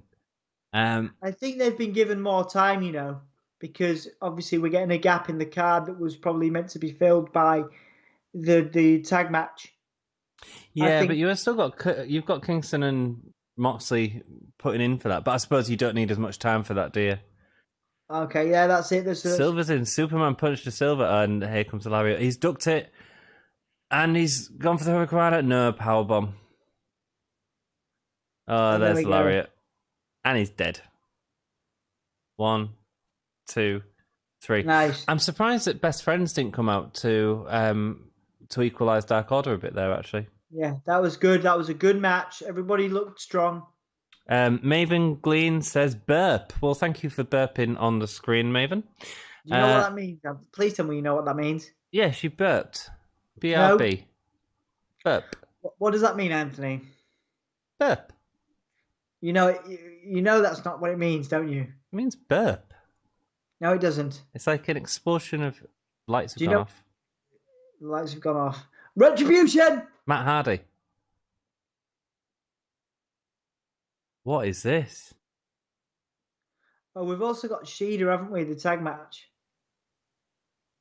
What is this? Matt Hardy. I think Matt Hardy. It's the Exalted One. Why are they playing the Exalted One's music again? What is this? It's Cody. It's Cody. It's Cody. It's Cody. Cody's back. Nice. Cody's back, Dom. He made a big deal of it. Dyed his hair, Dom. He's dyed his hair. Has he? Oh, he's looking sharp. Bloody Cody's back, Dom. Nice. He's got a Love tattoo on his neck. He'll regret that. Oh, he's looking dark as well. Silver off the top. Who's that? Is that 5? Yeah. Jeff called that Cody was coming back tonight. Yeah, that tattoo. Man, that is just for men hair, isn't it? Yeah.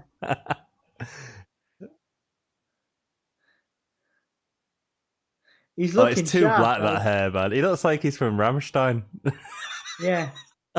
Or a video game character, like a video game villain. Yeah. Is he turning heel? Is that why he's done his hair back? Oh. No. Oh, 5's knee, bless him. Oh, he's looking happy. That was weird. Did you see that smile? Yeah. What does it mean, Anthony? What does it mean?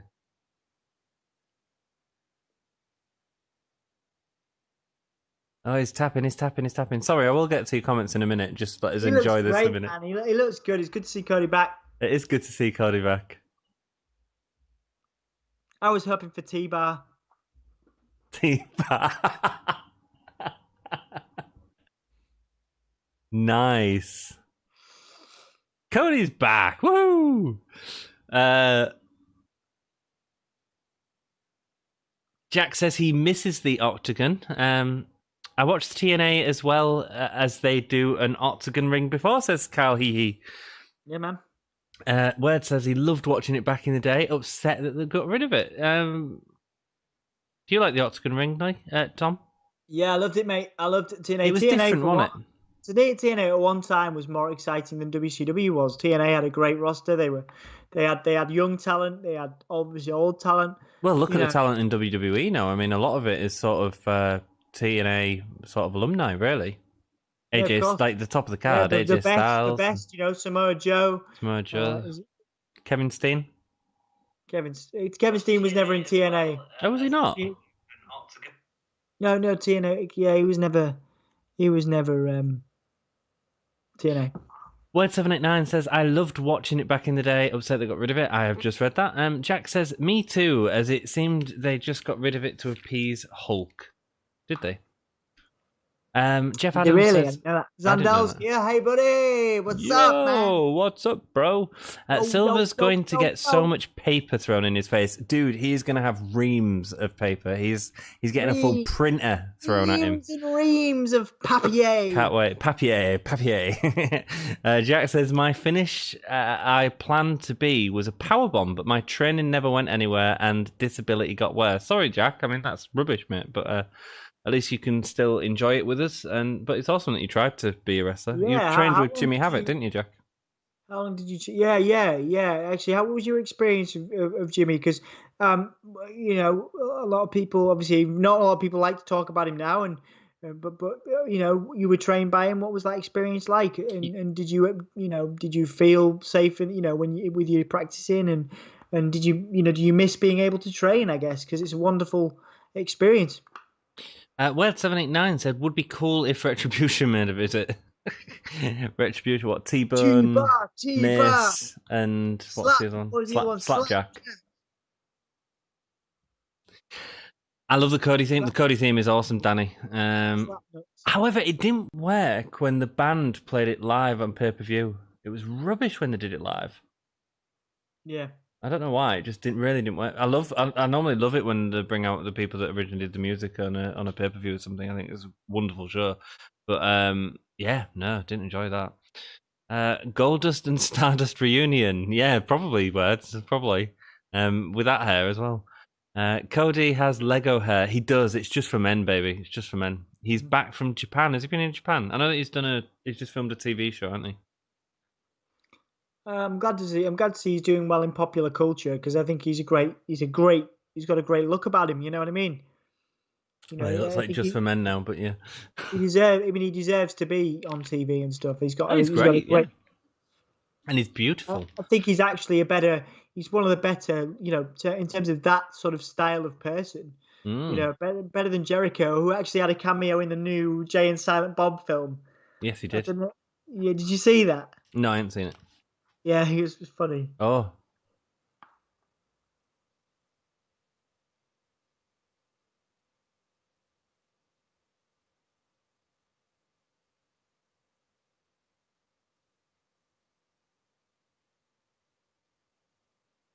Oh my god. Oh my god. The audacity.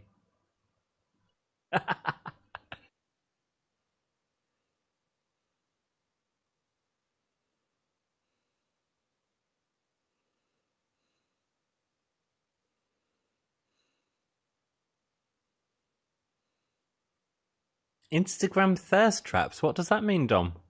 You know what, man? That's beyond me. The thirst traps thing. I don't want to be inappropriate. I know it's something to I do think with it's inappropriate, yeah. Yeah, I think it's something to do with being sexy, but I'm just going to leave that one there for somebody more up on new trends to tell us. Is that a dog collar? Yeah. It's a very nice dog collar. I would have worn that as a goth. What an intense promo. How does he already have it, is my question. Like, is he into some stuff, No, one of the Dark Order passed it. I think one of them wears it.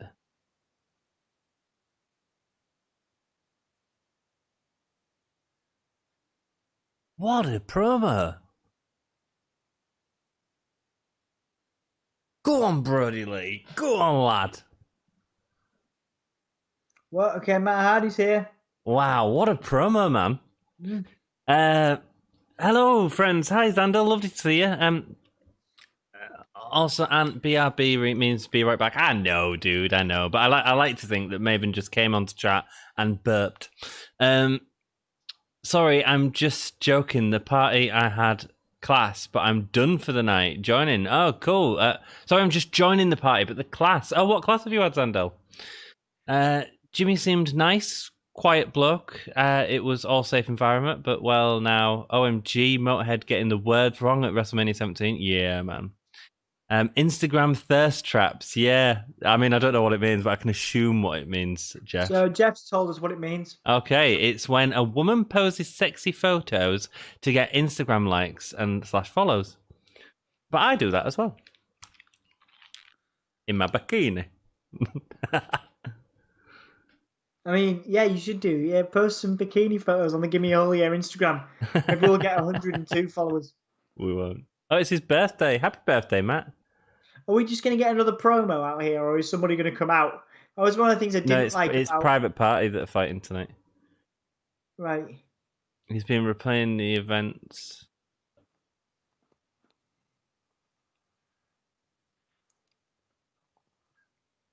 Brandy posing racy photos to get likes. Dom should try it to get a bigger like train. Yes, he should, Danny. He should. The next light train that Dom's going to do, which is during the next break, is going to be a sexy light train. So get ready for that. Get ready for that. Don't hit like until the sexy light train. All right. Yeah. No, I'm not doing it. So did he get attacked last week? Did I? Yes, he got attacked before the match, before Private Party fought Jericho and thingy. Why is that not working?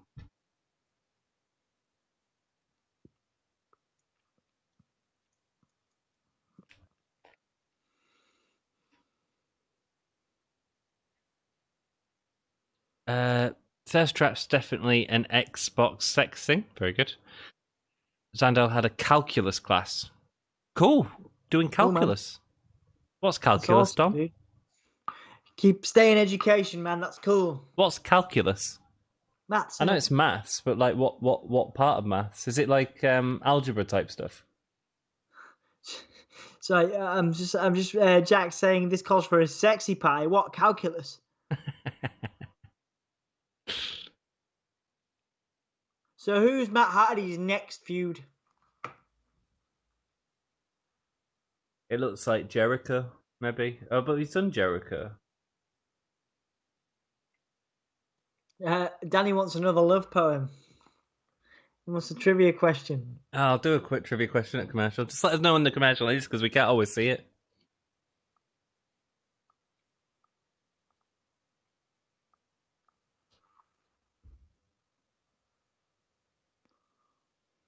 He's going after Jericho after he attacked him last week. Fozzie's playing.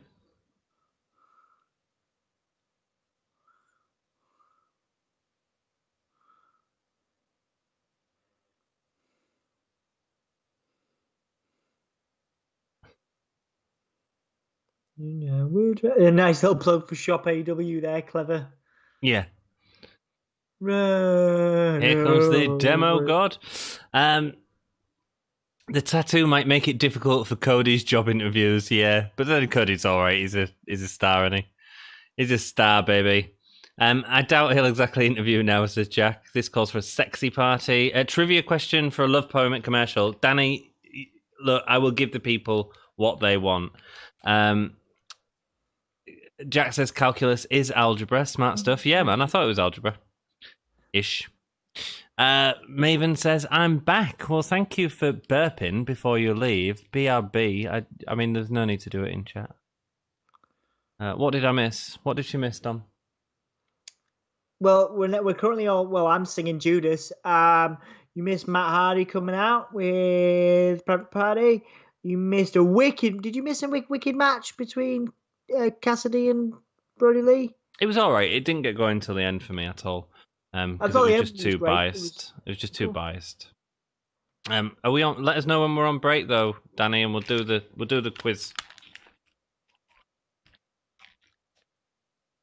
Happy birthday, mate! Happy birthday, Dom. Who gives an S word?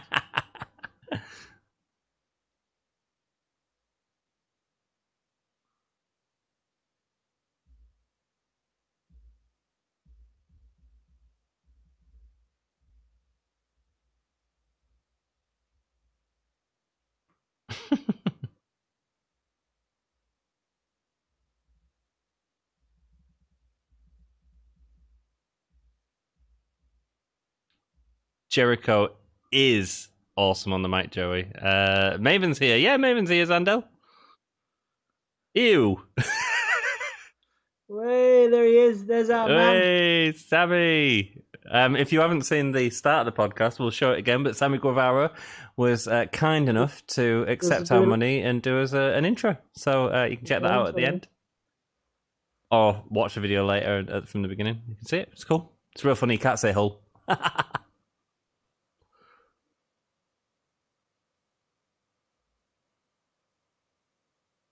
That's clever. The million viewer man. That's fun. Yeah. Well, they've nearly got 1 million viewers, haven't they, a few times? And they've gone over 1 million viewers one time. Recently.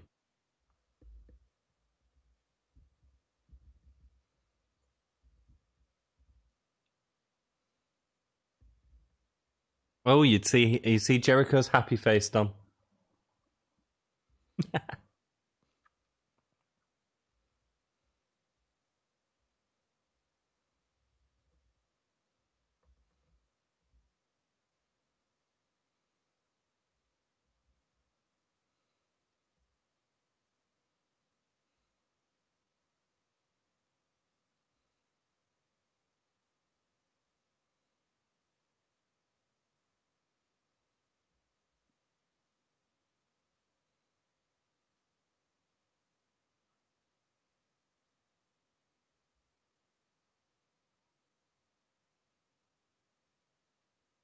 Because Mark Quinn's cleared. We're getting Mark Quinn versus Jericho. Okay.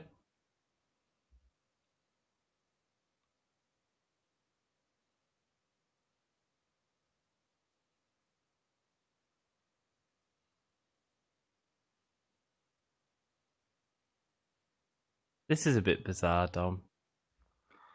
Yeah.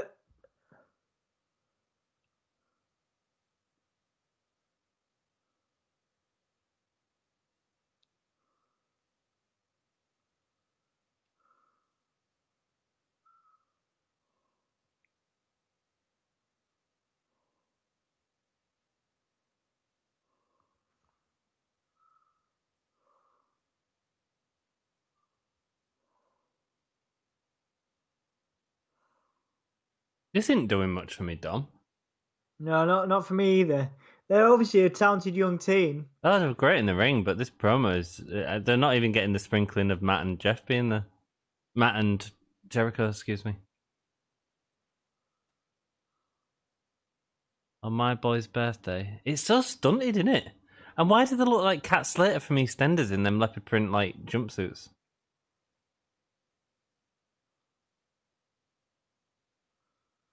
Chris isn't impressed. He's not impressed. No. They've not got the ire of the demo god. No.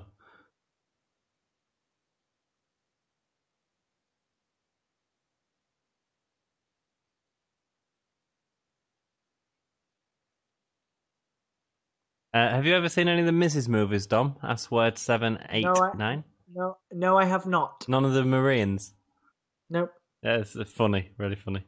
Like, to watch at, to laugh at. Jack says he met Chris Jericho, sometimes lovely guy, but occasionally a bum.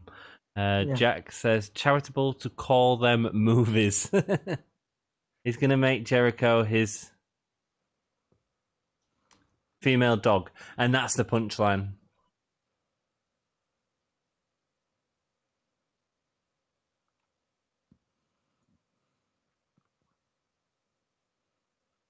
Wow, that had none of the charisma that they have like as a team in the ring, did it?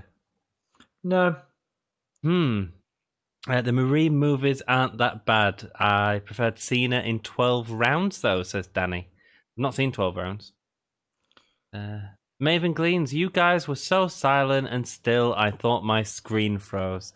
Sorry, we are like statues sometimes. Normally we're a little bit more animated. A little bit more. But that did not do it for me personally. Yeah.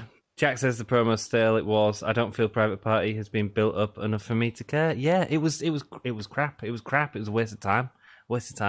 I'll be harsh on WWE. I will also be harsh on AEW when I need to be. Okay. Yeah, I think there's a lot to be said for we are big fans of AEW, but yeah, it's not all perfect. We don't always like it. Okay, trivia question. Go on then, mate. Whoa, trivia question. And you are all playing for, as Danny said, a love poem from Dom. He's going to write you a very special love poem. No, he wants one from you, man. No, Danny said you, mate. Danny said you. Right, okay, the winner can vote who they want a love poem from. Okay, it's going to be specially written for you. Yours was great, man. Yours was fantastic. Oh, thank you, dude. Yours was beautiful. It was seriously like, I was in tears over it, mate. Oh, we were emotional, weren't we? It was emotional. Totes emotion, as you kiddies say. Right, when Hawk and Animal entered the WWF, who was their first feud with? Go.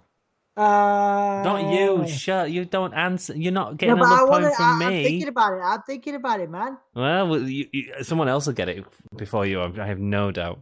I love these epic love poems. Lol, says Maven. Maven was thanking me on her stream for the love poem I give to her. It was intense, man. It was intense. Beautiful moment. Let's see who is going to get it. While we're waiting for an answers, Dom, give us a like train, please, baby. Cool. Right, guys. Anybody who has not liked the video yet, you've got to do it sexy. Remember, you've got to do it like a thirst girl, a thirst Instagram. How do I do this? I don't know. Just put your finger near your mouth. You don't talk like that. You just you post pictures. I know, but do it sexy. Danny wants you to do it sexy, man. Just do it sexy. I can't ask for a. Put your finger on your bottom lip and just bring it down a tiny bit. What? That's what sexy people do. I'll just like do a bit of this. I'll be like, oh, he's smooth criminal. Guys, I want you to give us a bit of a like train. I don't know why I'm rubbing. I was like, this is his sexy Jesus. What do I do? This is how I got Emma. This was the nipple rubbing. Basically, guys, just like the video if you've not liked the video. Subscribe to the channel if you've not subscribed to the channel, and I'll give you a thrust There you go. There we Sexy go. It's thrust. FTR in the ring. Someone has got the answer, by the way. So, exactly, Maven. I love these epic poems. Paul Ellerin says, Jack, no, not the first feud. My one-line poem repeated 3 times. Epic. Danny Hargreaves says, demolition. Congratulations, Danny. You win. When we get after this promo, you are going to get a special love poem written by Dom. So just think about it, mate. Or by who? Wait, Who do you want it, Danny? There was a vote. There was a vote. You have to vote. Well, you don't vote. Point, Danny right? just says who he wants. I mean, it's hardly a vote if it's one person.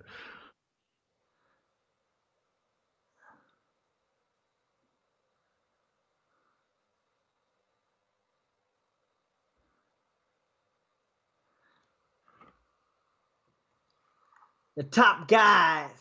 20 minutes on television. They are very talented. Very talented. Yes.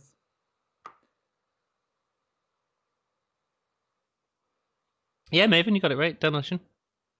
Nice one. Nice one.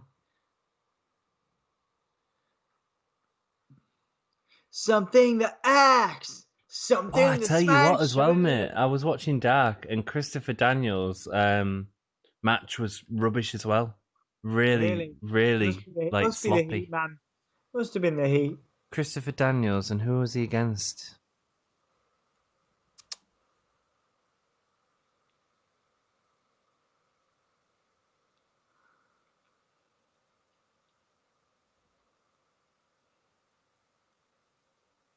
"20 minutes, and if they don't win, they get." Who's got to beat them? I don't know. I didn't understand that. It's something about they've got to beat you or you guys get the win. Well, obviously. Oh, it's SCU.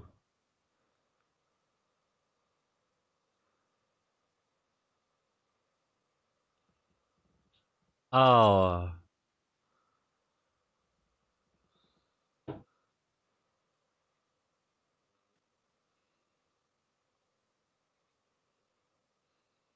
Oh, backyard comedic wrestlers. Are you kidding? It was an incredible match last week. Incredible. I've got a lot of respect for Best Friends now as well, Dom. Yeah, I'm waiting for this. I need to watch this monumental match because it seems to have rocked your world, mate. It is amazing. It's cracking. It was a war. Go on. And he's been serious now coming out as well. It's great.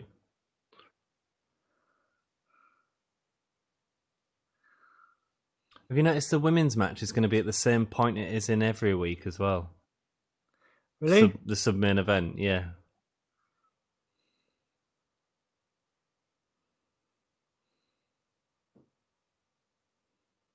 Sue.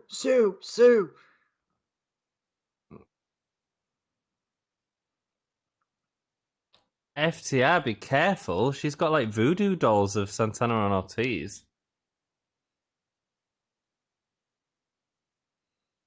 This isn't happening.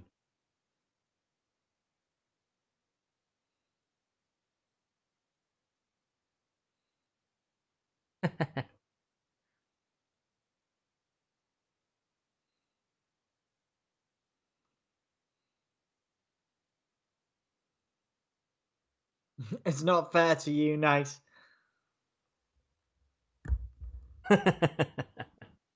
Of course I wasn't going to, but I like the way that they really worked with the intention that they were going to do it. Do you know what I mean? That was really cool. Really cool.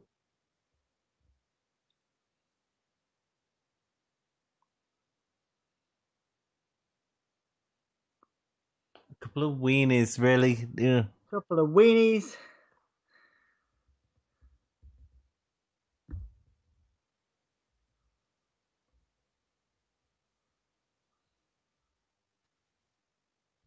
Wow. Okay, cool. Weenies.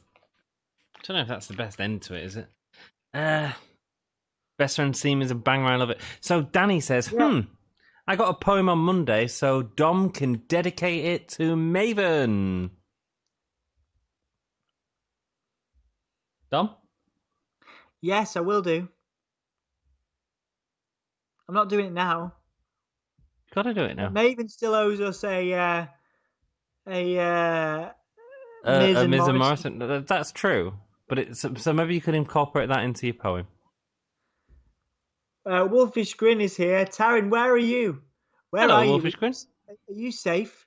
We both have wonderful beards. Danny Hargreaves' sexy Chucky T is brilliant on the mic. Chucky T, really? Chuck Taylor. No, weenies.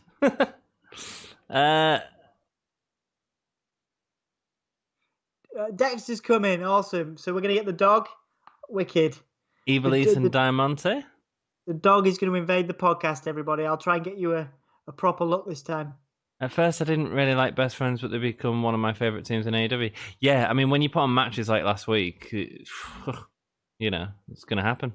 Dom, are you going to do your poem during these entrances, love? Yes. Maven, Thanks. You are awesome. You are a star in the making. I love your enthusiasm. And I think your dad is cool. Maven, you're awesome. Your dad is cool. And you rule. There you go. I mean, wow. At the end, you even made something rhyme. Congratulations. There you go. Nice one. That was beautiful, man. That was beautiful. It nearly brought a tear to my eye. I was signing a part of it as well. Not that I know sign. So don't try not to learn sign from what I'm doing. Jesus. Maven, deep down, you liked Best Friends. You just didn't want to admit it. Zandel, it's a bit like who didn't she like before? Matt Riddle. She never used to like Matt Riddle, and now she loves Matt Riddle. There you go, Danny. Thank you so much. What a selfless act to dedicate your poem to someone else. Thanks, dude. What's selfless? What's selfless?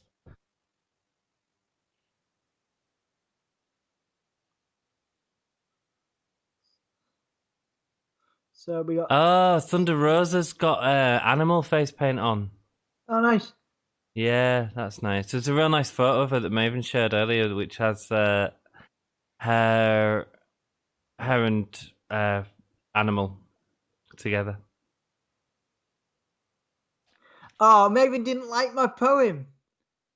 Wow, I'm sorry, Dom, but I much prefer ants one line 3 times. You don't have to work hard, Dom. You just gotta like. I guess it's an art form.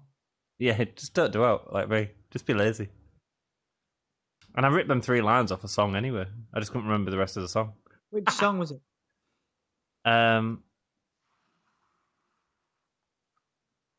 Was it "You Are So Beautiful to Me"?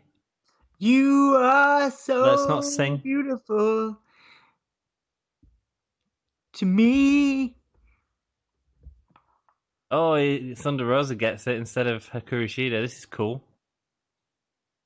It's great to see them having a regular, like having NWA talent, having regular a platform. Thunder Rosa's doing incredible at the minute, yeah. Yeah, and obviously they've lost some talent, of course, with Wade Barrett now employed by WWE. So it's good to see. They're not doing it at the minute, are they? So no. Here we go. Tag in for Thunder Rosa. Dom, you're not exactly Shakespeare. Oh, guys, I'm not showing this hate. Zandel, Dom, it's okay. I loved it. Maven's just being a heel. Maven says, "Don't sing. YouTube will get you." Ah, well. I'll go cornet on YouTube. Some great arm drags there.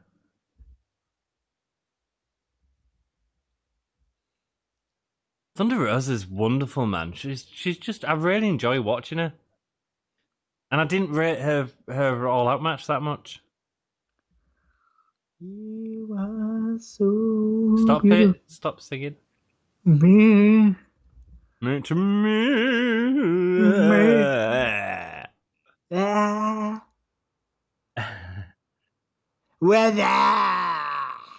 Ironically, Jim Cornette bearded the NWA in WWF. Maven giving you a follow on Twitter. Oh, nice one, Danny. No, Zandel, it was just awful. I keep it real. Dom, Maven's healing on you, mate. I mean, it's fine. You know, at least we're Words. still on YouTube. Oh! For now, anyway. Mic drop indeed. Oh, I feel like I'm in the middle of a war and it's great. Forget Jim Cornette, he's moved on to you, Mini M. No, man, I'm good. I like Maven, it's cool. Just saying. Word 789, he loves that song.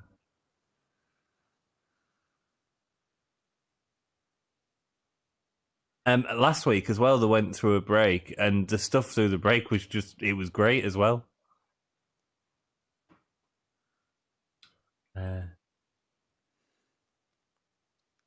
Jim Cornette headed the NWA and WWF. Yeah, man, and some great matches coming out of that. The Heavenly Bodies. Maybe didn't hear what I said, Anthony. Do you want to repeat it? I didn't even hear what he said, lol. I think she's insulting you because of your bad accent. What he said was, at least he still has a YouTube page. At least who? At least you. Who? At least we still have a YouTube page. Oh, don't bring me into this. I don't care. Well, I don't care either. I was just replying because Maven said she hated my poem. You're evil, dude. You're evil, mate. Well, I'm not. I wouldn't have said anything if she. I really worked. I worked harder on that poem than you think I did. What a drop kick! It was harder than you think it was. That drop kick was great. To do that poem. I could tell. Maven Clean says, "Oh, she's getting fired up because she's writing capitals." We're gonna get a Raven rant here. Jack loves his Twitters. Cool.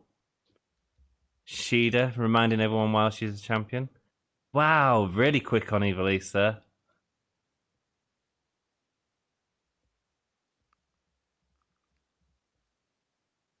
Right, Snog, marry, avoid, Dom. Snog, marry, avoid. Oh man, Maven's unsubscribing, dude. I'm sorry, man. Sorry, dude. We've lost Cornette, and now we've lost Maven. Oh, Maven. What is she? Oh, that was so snappy. Knees into the corner, followed up by Thunder Rosa.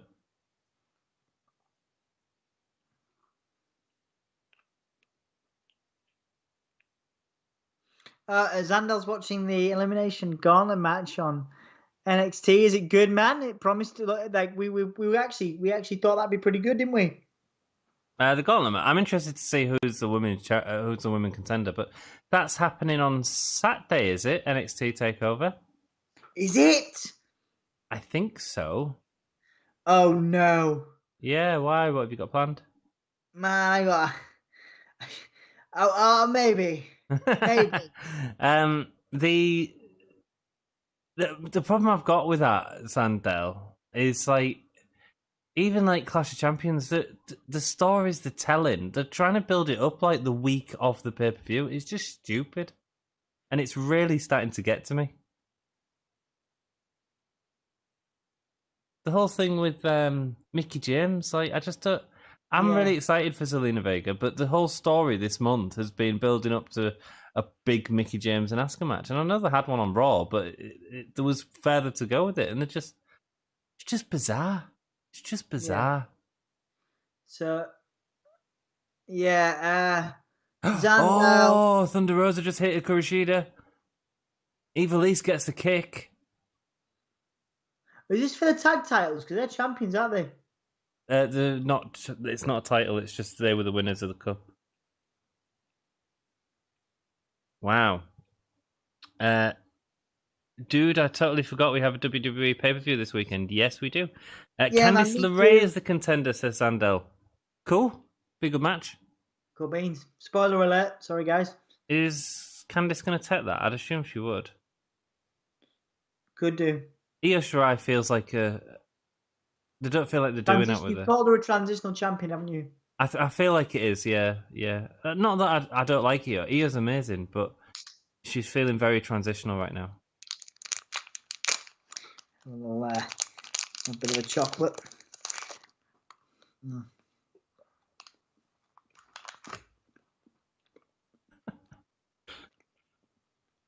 What are they doing? Oh, Jack my driver. Yeah, she didn't go for the code red with her, did she? This is going to be the Falcon Arrow. Boom. No. Eva Lee saved it. It continues.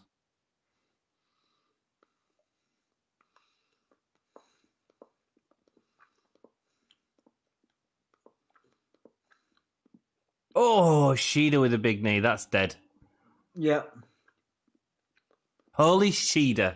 Holy Shida. It is so good to see her back in action, man. Shida's great. Yep. Makes them look really weak, though. Who? Evilise and the Oh, other I one. don't know. They've lost to the two champions.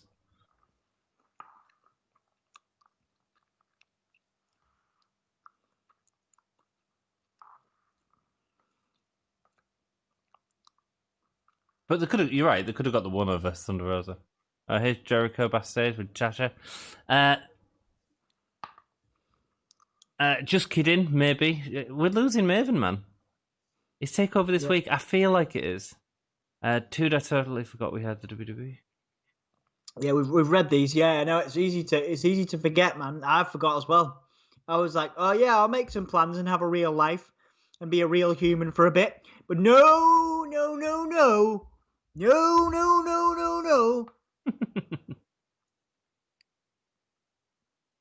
Selena and Asuka is on the pre-show. Mad. Io should be a champ for a while, not only for 2 minutes.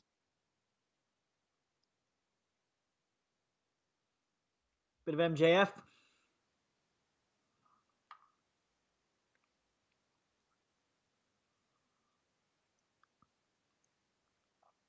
Is he teasing joining the inner circle?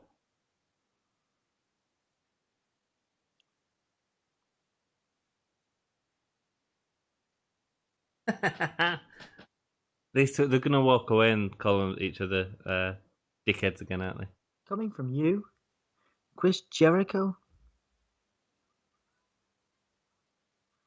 This is great. MJF.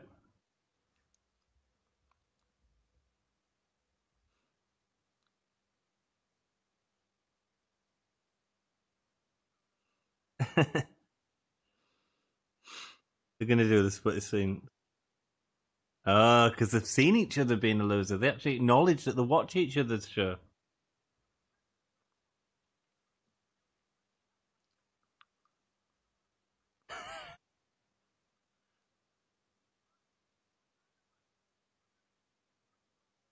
Yeah. 1 million people. Funny. WWE never do that, Dom. Yeah. Acknowledge that they actually watch the show. Yeah.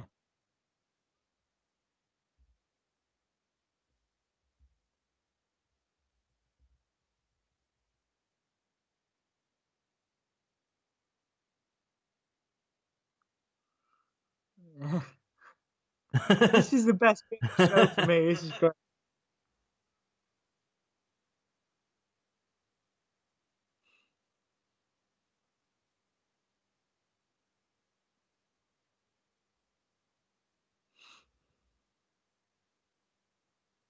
Thanks, Dash. Yes, great. That's That's funny. great. That's a promo. That's a promo. All right. Here's one for you guys. 6 months down the line, MJF as world champion, just hypothetically, right? And Jericho, who's the face in that? Jericho. Jericho's a face. I'd assume so, yeah. Cool. 30-year celebration next week. Brilliant. Oh, that's not next week. That's October the 7th. The Moxley Kingston Archer match. Moxley versus Kingston versus Archer. Is that what they just said? What? Yeah, so it'll either be Archer, Eddie Kingston. Oh, right. It or was Moxley versus Archer. Cool. Yeah. Thank you. Cool. Yeah, that makes sense. Takeovers tend to be on big 4 weekends. October the 4th is the next takeover. Thanks, Maven. So it's not this week. Thank you. Dream attacked Kushida and Bronson Reed, eliminated him. I hate Dream. Yeah, I'm not interested in Dream at the minute either. But that was mostly improvised. Yeah, they'll have had a few beats to hit, but yeah. I mean, they'll have done the "Why'd you call me a loser" thing together. Yeah. No, but it's great. It was great, man. I mean, yeah, wicked. They are great. They're both great. Cool. Thank you so much, everyone, for joining us. We do appreciate having you on here and hope you've enjoyed the show. We've been up and down a bit this week, actually. Yeah, it's been good. It's been good. I've enjoyed it. Yeah, I've had a good time. Yeah. I've had a good time. Joey, welcome back, mate. Did they ever explain how Kingston was not eliminated in the Casino Battle Royale? Not on Dynamite, but I believe on Twitter he said he went through the middle rope and stuff like that. So it's one of them again where you've got to watch Being the Elite and watch this and watch that and watch everything. Do you know what I mean? But there's quite a nice little thread through everybody's, isn't there? It is. I understand it as well from like Joey's point of view as well. Like it's difficult to keep up with everything with every wrestler. Do you know what I mean? So yeah, there's a lot it to is. keep track I mean, of. I struggled to do it. So yeah. Which is why he has a title shot tonight. Yeah, that's right. Yeah. Which is losing, but it makes sense. Look, if Archer's got COVID, like that's a really clever story to put him straight into. Do you know what I mean? Yeah. Yeah, of course. Because it's a story that makes sense. So it's genius, really. Although, like I say, man, Eddie Kingston on Dark didn't do it for me at all, and I really enjoyed his Cody match when he first come back. I think but that's down to the heat, isn't it? There's so many variables in that. No, it was his work, mate. Really? It was as simple as his work. I'll tell you who it was against. Brian Pillman Jr. There we go. Oh, nice. The mega mullet. Yes. And I think he deserves a nice push at some point. Who? Brian Pillman Jr.? Yeah, Brian Pillman Jr. He's not signed to AEW, so probably not. Well, somewhere, wherever he goes, because he's a talented lad. I wonder if he will sign, because he's done like 3 matches now. But before him, they need to sign. What's his name? Oh, I forgot his name. No, they need to sign. The guy that faced Scorpio Sky last night. We were talking about him earlier. The lad from Jersey. Yeah. The British lad. Oh, what's his name? Oh, damn it! Someone will tell me in chat. Sorry, dudes. Ben Carter. Ben Carter. Thank you. Who said that? Was that you? Me. Oh, well done. I thought it was the voices in my head. Voices in my head. The gauntlet match is really good right now, says Zandel. Cool, man. Cool. I wonder what the original plan was regarding Kingston. I don't know, man. I don't know. Maybe it was just to have it after Archer. I don't know. But I mean, what a perfect opportunity to pay it off straight away, because it's all it needs, really, isn't it? I've run out of snacks, says Danny. Well. Go get yourself some more snacks, my dude. Yeah, stay with us, man. Do not drink another Monster, please. Yeah, man, you'll be up on your health. He looked bad on Dart, said rest of the story. I thought that. Oh, hello, Mr. G. I'm assuming that is. Joey Bell-Bottoms. Sorry? Anthony Cornett's back. He's given us an unlike. Oh, has he? Oh, that's fine. Joey Bell-Bottoms. I don't think they planned on this positive COVID. No, you're right, Joey. They didn't. Absolutely not. But you know, good quick thinking. Good quick thinking, man. John Cena had during Dynamite, was there? Have you played 2K Battlegrounds yet? I haven't. I'm skint. I played it. You enjoy it? Yeah, it's fun. It's a fun game. It's one to play with people. I'd play it with you. It's a fun game to play. Cool. The story mode seems fun. It's like a comic book. What did you think of it, dude? What did you think of it? I ain't got. I can't. No, I mean. Word. Sorry, mate. Sorry, dude. He is in MLW. Yes, that's why he can't sign for AEW, I'd assume.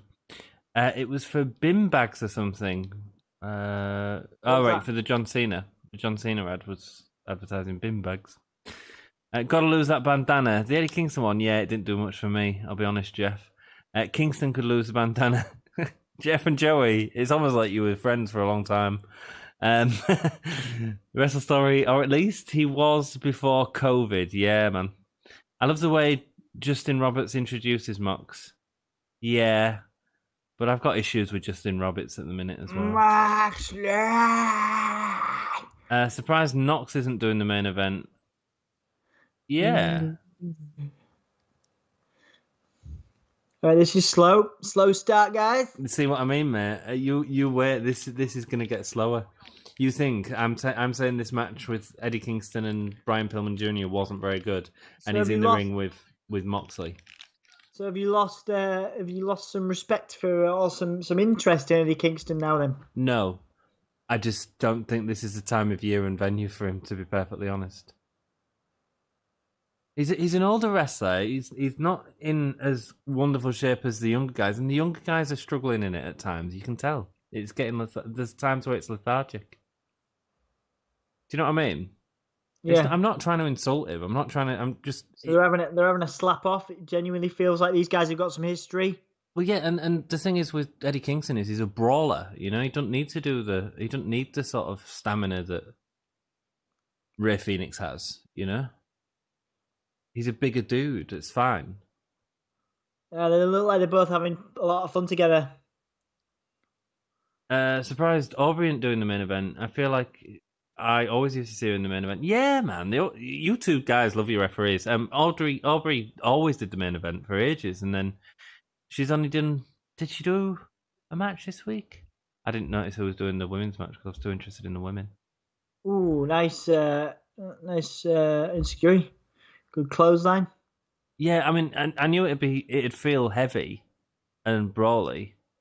Yeah, but I hope it's good. I mean, it's just one of them matchups that it's too similar to work for me. Do you know what I mean? Yeah.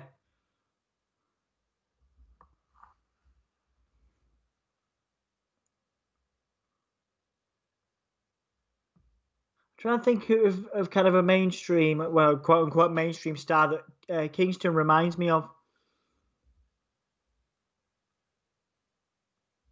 A WWE type star, you know what I mean? Yeah. Okay. There's not many people like him in terms of being a good. He's a brilliant promo. He's wonderful, incredible promo, incredible. One of the best in the business for me. Yeah, absolutely. They're going to picture in picture now. There's only 10 minutes left. See, they're not giving him much time, are they? No. How's this going to end? I don't know if he'll get him up for a paradigm shift. No. Word 789, I like it. It's a fun little game to play with friends and doesn't take itself seriously. Could have a few more game modes though. Yeah, cool. That's what it seems like. It seems like from what I've seen of it and what people have been saying, it looks a little bit like All Stars, but not done quite as well. It's not as fleshed out. Yeah. Chops for days. Yeah, that's what this match is going to be. Do you guys think Renee Young will turn up in AEW? Good question, man. Good question. Not for a while. Hasn't she got a ridiculous 2-year no compete clause? 1 year, I believe. It's 4 times the normal wrestlers, and the wrestlers have 3 months, so it's 1 year. But do you think she'll turn up after that, Dom? Maybe for 1 or 2 things. I think she'll go on to, again, quote unquote, mainstream television. I think she'll do some stuff for Fox. Yeah, I 100%. Maybe a cooking show, something along those lines. I know she's really interested in that. Cooking? Yeah, she's got her own book, hasn't she? I don't know. She's got her own cooking book, Anthony. Ah, fab. Oh, I want that cooking book. I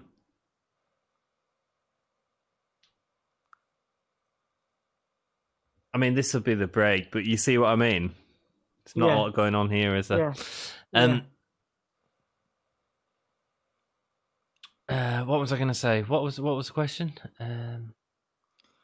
Renee Young. Yes, Renee Young will turn up in AEW in a year's plus time. It'll only be for pay-per-views, though. It'll be for I think nice payday. I think it'll be a special thing. I don't think she'll do... It won't be what we've seen in WWE, but she'll be doing her own thing, and she'll probably come down for some pay-per-views and help out and do some stuff with it, both with her husband, but also either interviewing, maybe commentating. I know she's been interacting with MJF, which has been quite entertaining for Twitter. Yeah. I mean, look, her world is in wrestling. Her husband's a wrestler, you know? She's not gonna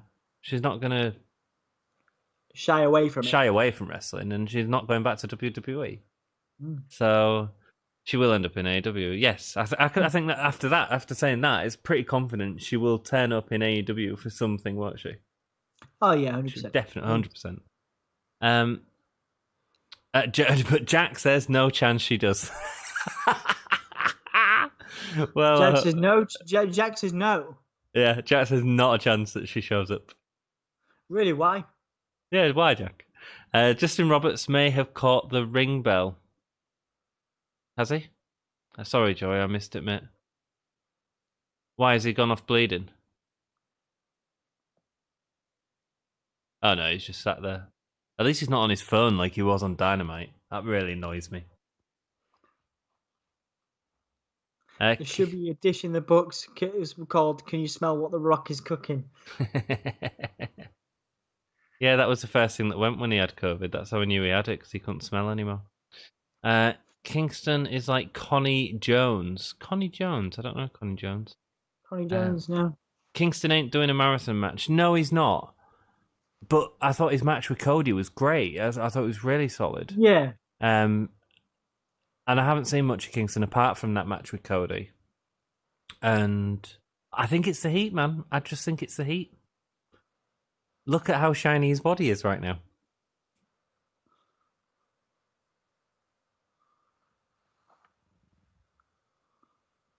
Moxley's acting with a bit of speed, actually, to be perfectly honest. More speed than he's used to. He's sort of trying to counteract it, isn't he? JR says picture in picture like he's not sure of it. Yeah, because he's probably not sure what's happening, Jack. Yeah, cool. Thank you, guys. Like, honestly, like, we look forward to Wednesday night to like hanging out with you dudes. You know? Yeah, we did say, didn't we? We did say like we were looking forward to this. That was a pile driver. I think proper like it was like a pile driver mixed with a released German. Oh, Kingston's foot's on the rope. Yeah. I tell you what, Ambrose is really impressing me this match. I'm not normally a fan of Ambrose, and I'm not a massive fan of this match, but he's really carrying this match in a way that really impresses me. Because I think when Moxley's best is when he's been carried, to be perfectly honest. Sorry for you Moxley fans. But I'm really impressed. Yeah.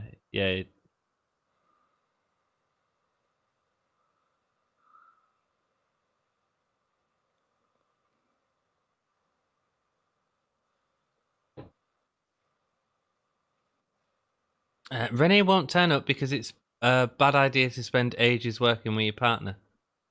Yeah, I suppose so. But I mean, but she did in WWE, didn't she? Yeah, if they only do one or two things, you know, I don't think she'll be there full time. No, I don't think she'll be there. I suppose it depends on what contract she does and what other stuff she's doing. She might not be able to. Yeah.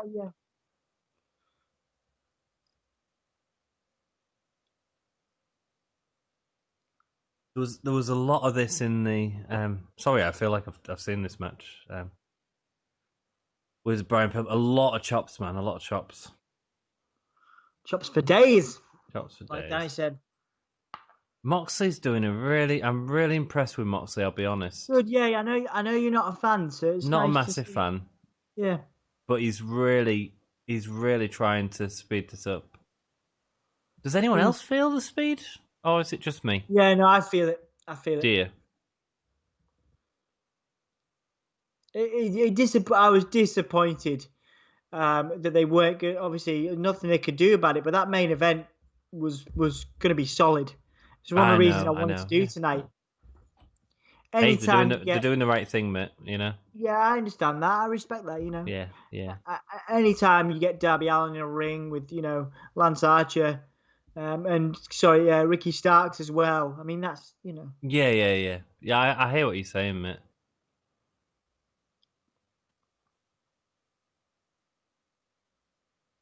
Oh, back fist into a sleeper.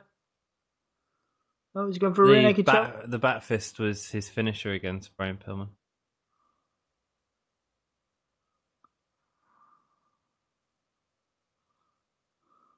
Oh, you got it. Yeah, he's Nice. Wow, pace is glacial. Match got better after the commercial break. I was really impressed with Moxley. Really impressed. Because that could have... Oh, wait. Oh, fabulous. Does this mean that we're going to get... Oh, give me Penta. Does this mean we're going to get some save? We're going to get a save from the guys? Darby and Will Hobbs. Yeah, I'd assume Will so. Hobbs.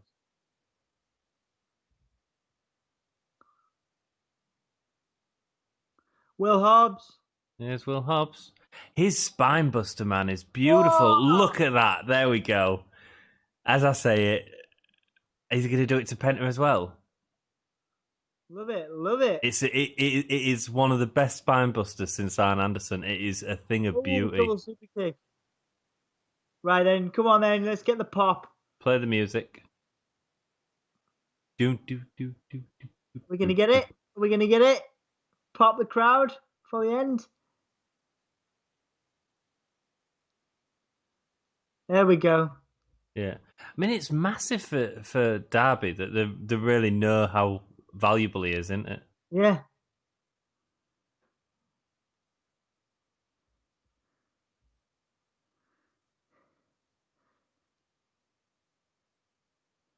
Here we go, Ricky starting that. Oh, speared him off his feet, man.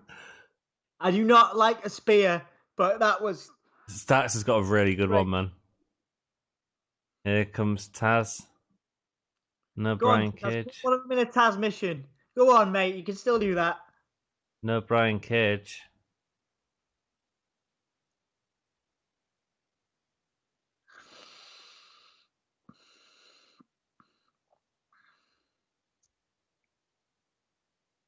They're all laid out.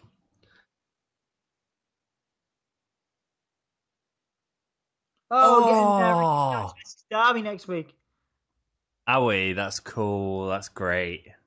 That's a pay-per-view match for me. Yeah, but they can do best of three or something. Could be a couple. If it's great, Dom, it'll be at the next pay-per-view. Do you know what I mean? Yeah. But to be honest, I really thought Santana and Ortiz and Best Friends, even before the announcement match, should have been at pay-per-view. Jeff mentioned it. Like, it made perfect sense. Ricky Starks on AEW Dark was really entertaining on commentary all the way through as well. So the heels are standing tall. Yeah. Playing Ricky Starks music.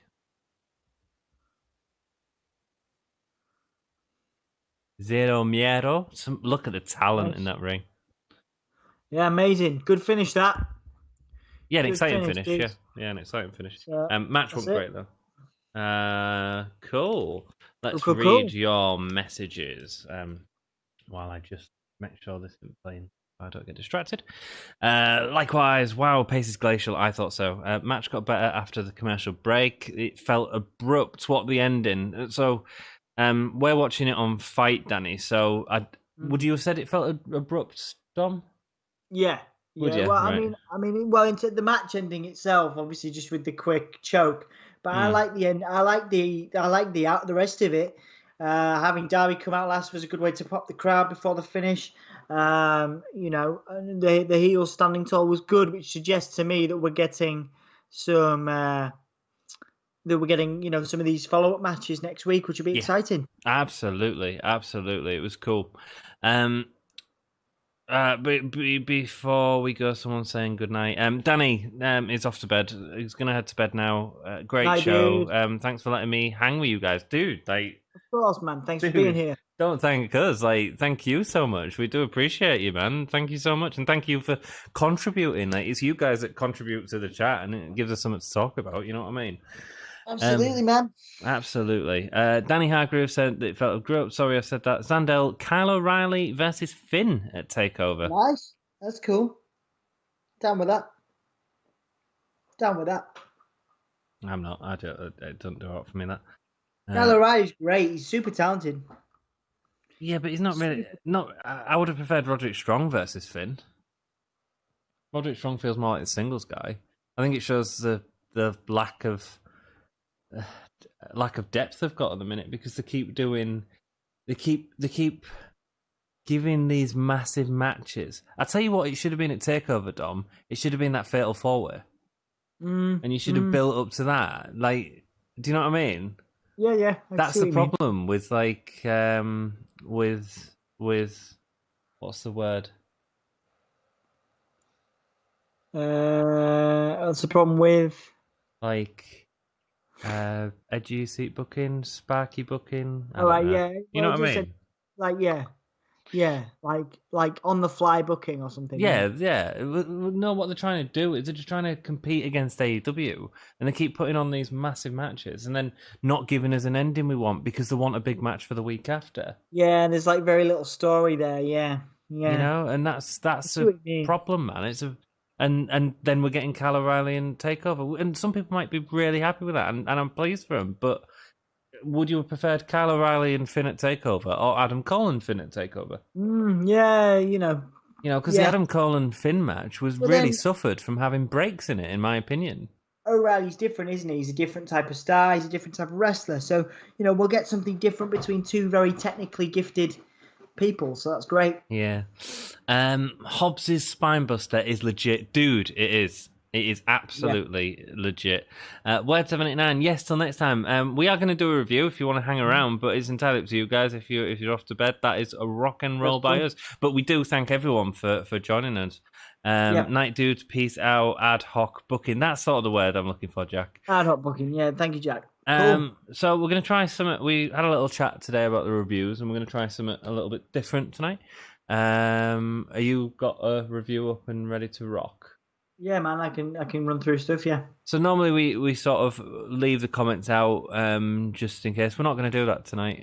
We'd want to chat to you guys and get your opinions because you're as big a part of the show as possible. We might do it slightly different for really big shows like Clash of Champions where we do a separate video. But we're just going to carry on and do this and write your comments and I'll read them out as we go on as well. If that's all good with you, I hope it works. Let us know what you think. If it doesn't work for you, your feedback is really important to us and stuff like that. You know what I mean? But if you do leave, thank you so much, everyone, for joining us. You rock. Yeah, that's fine. Thank you for being here. Yeah, so we started Dynamite, of course, with Kip Sabian and Penelope Ford heading out. Sabian gets on the mic and hypes the in-ring debut of Miro, who is, of course, Rusev in WWE.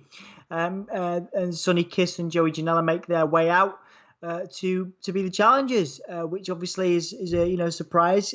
For me personally, was a surprise because immediately paints Miro and Kip as the heels, and I wouldn't have done that myself. I wouldn't have put Miro in the heel position myself. But Joey and Sonny cut a particularly entertaining promo, which referenced, I think, something you mentioned about Joey. Yeah, Jim Cornette. So he mentioned Express, which is obviously a reference to Midnight Express, which Jim Cornette owns the trademark to. Joey's done a couple of things like that in the past. He was at All In, I believe, and picked up a tennis racket and then threw it away because it was a useless weapon and stuff like that. So I really enjoyed that Express reference there. Yeah, absolutely. Yeah, it was very entertaining. Like I say, it was decent. Decent all round match for me personally. Sonny Kiss was good on kind of sort of playing the underdog here. Janela was really selling his fear of Miro, which I thought was the most entertaining part of the match. A lot of the crowd were chanting, "We want Miro," but then he sort of teased coming in, but didn't. And then he gets in and basically destroys Janela for a while. Cheap shots, Sunny Kiss as well. And then what else happens? So Miro comes in, drops Sunny Kiss, drops Joey Janela, and the crowd basically cheers Miro despite him being a massive heel. Oh yeah, because he's new, so they're excited to see him. Yeah, totally. It was good. It was exciting. Well, then there was the selling of the leg, which we actually believed was real for a second. It looked like he tweaked his leg. There was also like a nasty spill where Joey was sent over by Kip Sabian was sent over, was it? Kip Sabian looked like he had his head in the concrete, man. The camera sort of missed it, but didn't look nice. Yeah, there was a couple of botches. I mean, we're getting used to that on AEW. Just a couple of botches every few matches, which obviously isn't a great selling point, but obviously they're still kind of finding their feet. But they're also doing such they're trying to push themselves out there. They're trying to go above and beyond constantly, and because of that, we're getting great wrestling. But at the same time, there's some slip ups, which is what you're sort of referring to, I think. Which is fine. Yeah, which is fine. I enjoyed the match. I don't mind Rusev being a heel. I think that's fun. I think he's a great heel. He was great in WWE as a heel when that sort of wonderful feud against Roman Reigns. I thought this was a very competitive match to bring Miro in. I don't know if I would have done that. It's nice to see him wrestling. It wasn't any. It wasn't like. Do you know when they bring in FTR and you get a wrestling match out of them and they're incredibly versatile wrestlers who are able to do these different things than they've done in WWE, like the pile drivers and stuff like that, which is...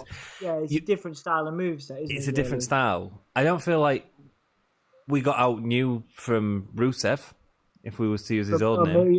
Yeah, Miro, but, like I say, I don't know whether you know what I mean? You just needed to be dominating at this point in his but he wasn't dominating. It was there was a lot of back and forth in this, and that's what I'm saying. If he was having him go out and put on a technical thing and say, "Look, I'm different to what I was in WWE," which is what FTR did, or someone like that. But actually, this was just Rusev in AEW, which is fine, which is cool. He's a great wrestler. I'm not. But there was nothing new to add. You know what I mean? Yeah, I think Joey did really well to sell Miro as this kind of big sort of intimidating heel, and that was my favorite part of the match. But anyway, just so we run through to go through the finish. So basically, no, it's fine. It's all good because obviously we could talk about this for ages. Janela ends up getting tossed out, and Miro hits his kind of accolade now called. He hits the flying kick. Which was obviously a Rusev sort of signature, and then hits the accolade, which he now calls the game over. Which is a reference to his Twitch channel. It was a good, for me, it was a good enough introduction to him. Obviously, other people might disagree, but I enjoyed it. Yeah, I would have just had it as a little bit more of a squash match, and not a squash match, but just get him over as a brute, shows what I can do. This was very competitive. I want to put him against Joey and Sonny. I would have saved that to next week and give us a more competitive match next week. That was a mistake. I'm a huge fan of those guys, so for me it was a mistake. But like I say, we'll see what happens going forward between. I'm very interested to see how the Miro and the wedding and Kip and Kip Sabian angle goes forward. So that was that, and then I'm just going to do the comments. Word 789 staying for the review. Thank you so much, dude. And let us know your opinion as we go through, which you have done here, which is awesome. Jack says, "I'll stay up for this as I'm now a YouTube star and bigger than John Lennon." I mean, that's great, man. It's good to have you. Big star. Got 25 views. I mean, that's more than some of our videos, seriously. Yeah, dude, absolutely. It's good to have you here. Your star power is carrying us, mate, for sure. Word 789 says he agrees about Rusev. Cool. JR still calls it the accolade. Yes, he did mess up, didn't he, there? Yeah, absolutely. I assume Rusev wanted to rebrand it as Game Over. JR knows it as the accolade, so said it. Or he probably had it written down on a piece of paper, don't say the accolade, and he saw that and went the accolade. It's fine, and I think Excalibur corrected him, so it was okay.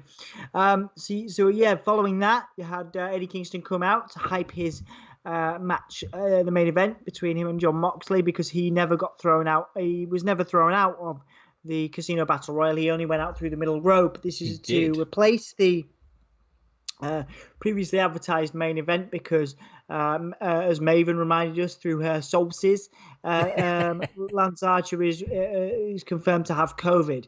So he obviously was not there this evening, and they had to make a change, and that happened to be the rather promising Eddie Kingston versus John Moxley match, which was the main event. So he came out and cut a pretty entertaining promo, saying he was cut from the same cloth as Moxley, whereas Moxley went off to be a sports entertainer, he stayed with the Outlaws, and I thought that was pretty cool. Yeah, nice. Yeah. Decent promo. And then we had another really good surprising match, was Evil Uno versus Hangman Page. Yeah. With Kenny Omega on commentary. Page sort of looks over at Omega to kind of tease their kind of disintegrated relationship.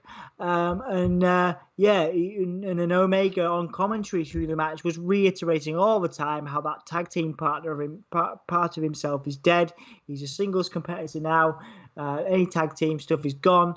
It was a good time, but it wasn't around for a long time. Page gets an early advantage. They are, some nice sort of work with the suplex. It was pretty cool. Like, I think he looked great as well. His ring gear was fantastic. I think, like I say, every time I see Page, man, new trousers, man. So, sorry to interrupt, but they're like, so he's wearing trousers now, which is cool. Because he's always wear underpants before, but they're styled like jodhpurs, which is obviously a cowboy thing, and I think it's really neatly done, man. It's really, really stylish. I like it a lot, and he's got like the windbreakers on the backside as well, aren't they? Yeah, absolutely. I like it. Entertaining, like I say, just entertaining. I think he's got real good star power. Some really good work from Uno in this as well. He had some really good he had some good power. He had some good moments. I think there was a power bomb there from Uno, and there was some really good offense. I'm a huge fan of Uno. I think he's getting better by the week. That senton that he did was sick. Man. Yeah, the swanton senton is great. Mm-hmm. Match ends with Page getting the buckshot lariat, which of course nobody, as you reminded, nobody kicks out of that. No. 1, 2, 3. Omega sort of faintly puts over Page here, which was interesting. Jim Ross asks when he's going to get back in the ring, and Omega isn't basically straightforward. He doesn't talk about when he's getting back in the ring, and that's that. He didn't sort of let anybody into what his plans are, which I think is good. And like I say, will no doubt build to a fantastic rivalry between the two. That first anniversary show, man, is going to be a big deal. I thought the match was good. I thought Evil Uno was good. I'm surprised Dark Order didn't get more involved. They were sort of hovering around on the stage for a lot of the way through, and I'm surprised they didn't get involved. I thought what you said was going to happen. Like, Page gets the win, Dark Order attacks, and Kenny walks off, and it didn't, did it, at all? No, it didn't. They're not giving us anything of this sort of Adam Page and Omega thing, and I am getting really excited for it. Really, really excited. I am as well. I've turned a corner on certainly Adam Page and Kenny Omega. Really, both of them really impressing me at the moment for sure. It's a real life angle, It's not real life, but it's just subtle, man. It's just subtle. Feels pretty genuine and pretty cool. You can definitely feel the emotion that's there. Between the two performers, which is cool. Good. Do you want to go through a couple of comments? Maven has come back. She went silent. She's back. She's got a snack. It's all good. We're all good. Cool. Maven's got a snack. Well, she'd be feeling a bit woozy after a transfusion, so give Maven some love. She's had to have a blood transfusion today for an issue that she has, and send her some love because she's feeling a little bit worn out, I would assume. Yeah, big love, Maven. Sending love to you, of course. Okay, so you get a wicked promo from the Bucks here next. So Tony Schiavone's backstage. He keeps mentioning FTR, which He's a bit of a trigger for a bit like Alexa with the Fiend. We have every time FTR is mentioned. It's real you funny get- because he asked an FTR question and Matt was like, "No, don't ask an STR question. That's really a bit out of order." And then the next question that Tony asked was an FTR question. Indeed, of course. So instead of getting a super kick, which is what other people have got the last couple of weeks, we get Matt asking for his phone. So he asks for Tony Schiavone's phone and slaps it against the wall, smashes it against the wall, gives his phone back, and then proceeds to throw some money at him to get it replaced because he's apparently very sorry. Which you liked this, didn't you, a lot? I mean, I did as well. But yeah, you were a big fan of this. Yeah, I'm enjoying this Young Bucks going around like paying off. It's a bit daft because it's like Young Bucks, so the money, but I quite like it. I think it's funny. I don't give a damn about you. I'm just going to pay you some money to shut you up, or I'm going to be a dick, and I'm just going to pay the money to be that dick. Yeah, absolutely. But what's too far? What can they not afford? Yeah. I think is an interesting story. Yeah, it's interesting. Absolutely, as a solid heel tag team, which they seem to be going towards being at the moment. Okay, so we get Brodie Lee versus Orange Cassidy for the TNT Championship. There was a lot of back and forth here. You were surprised. Not at the start of the match, Jesus. Well, I was actually a bigger fan of this match than you were.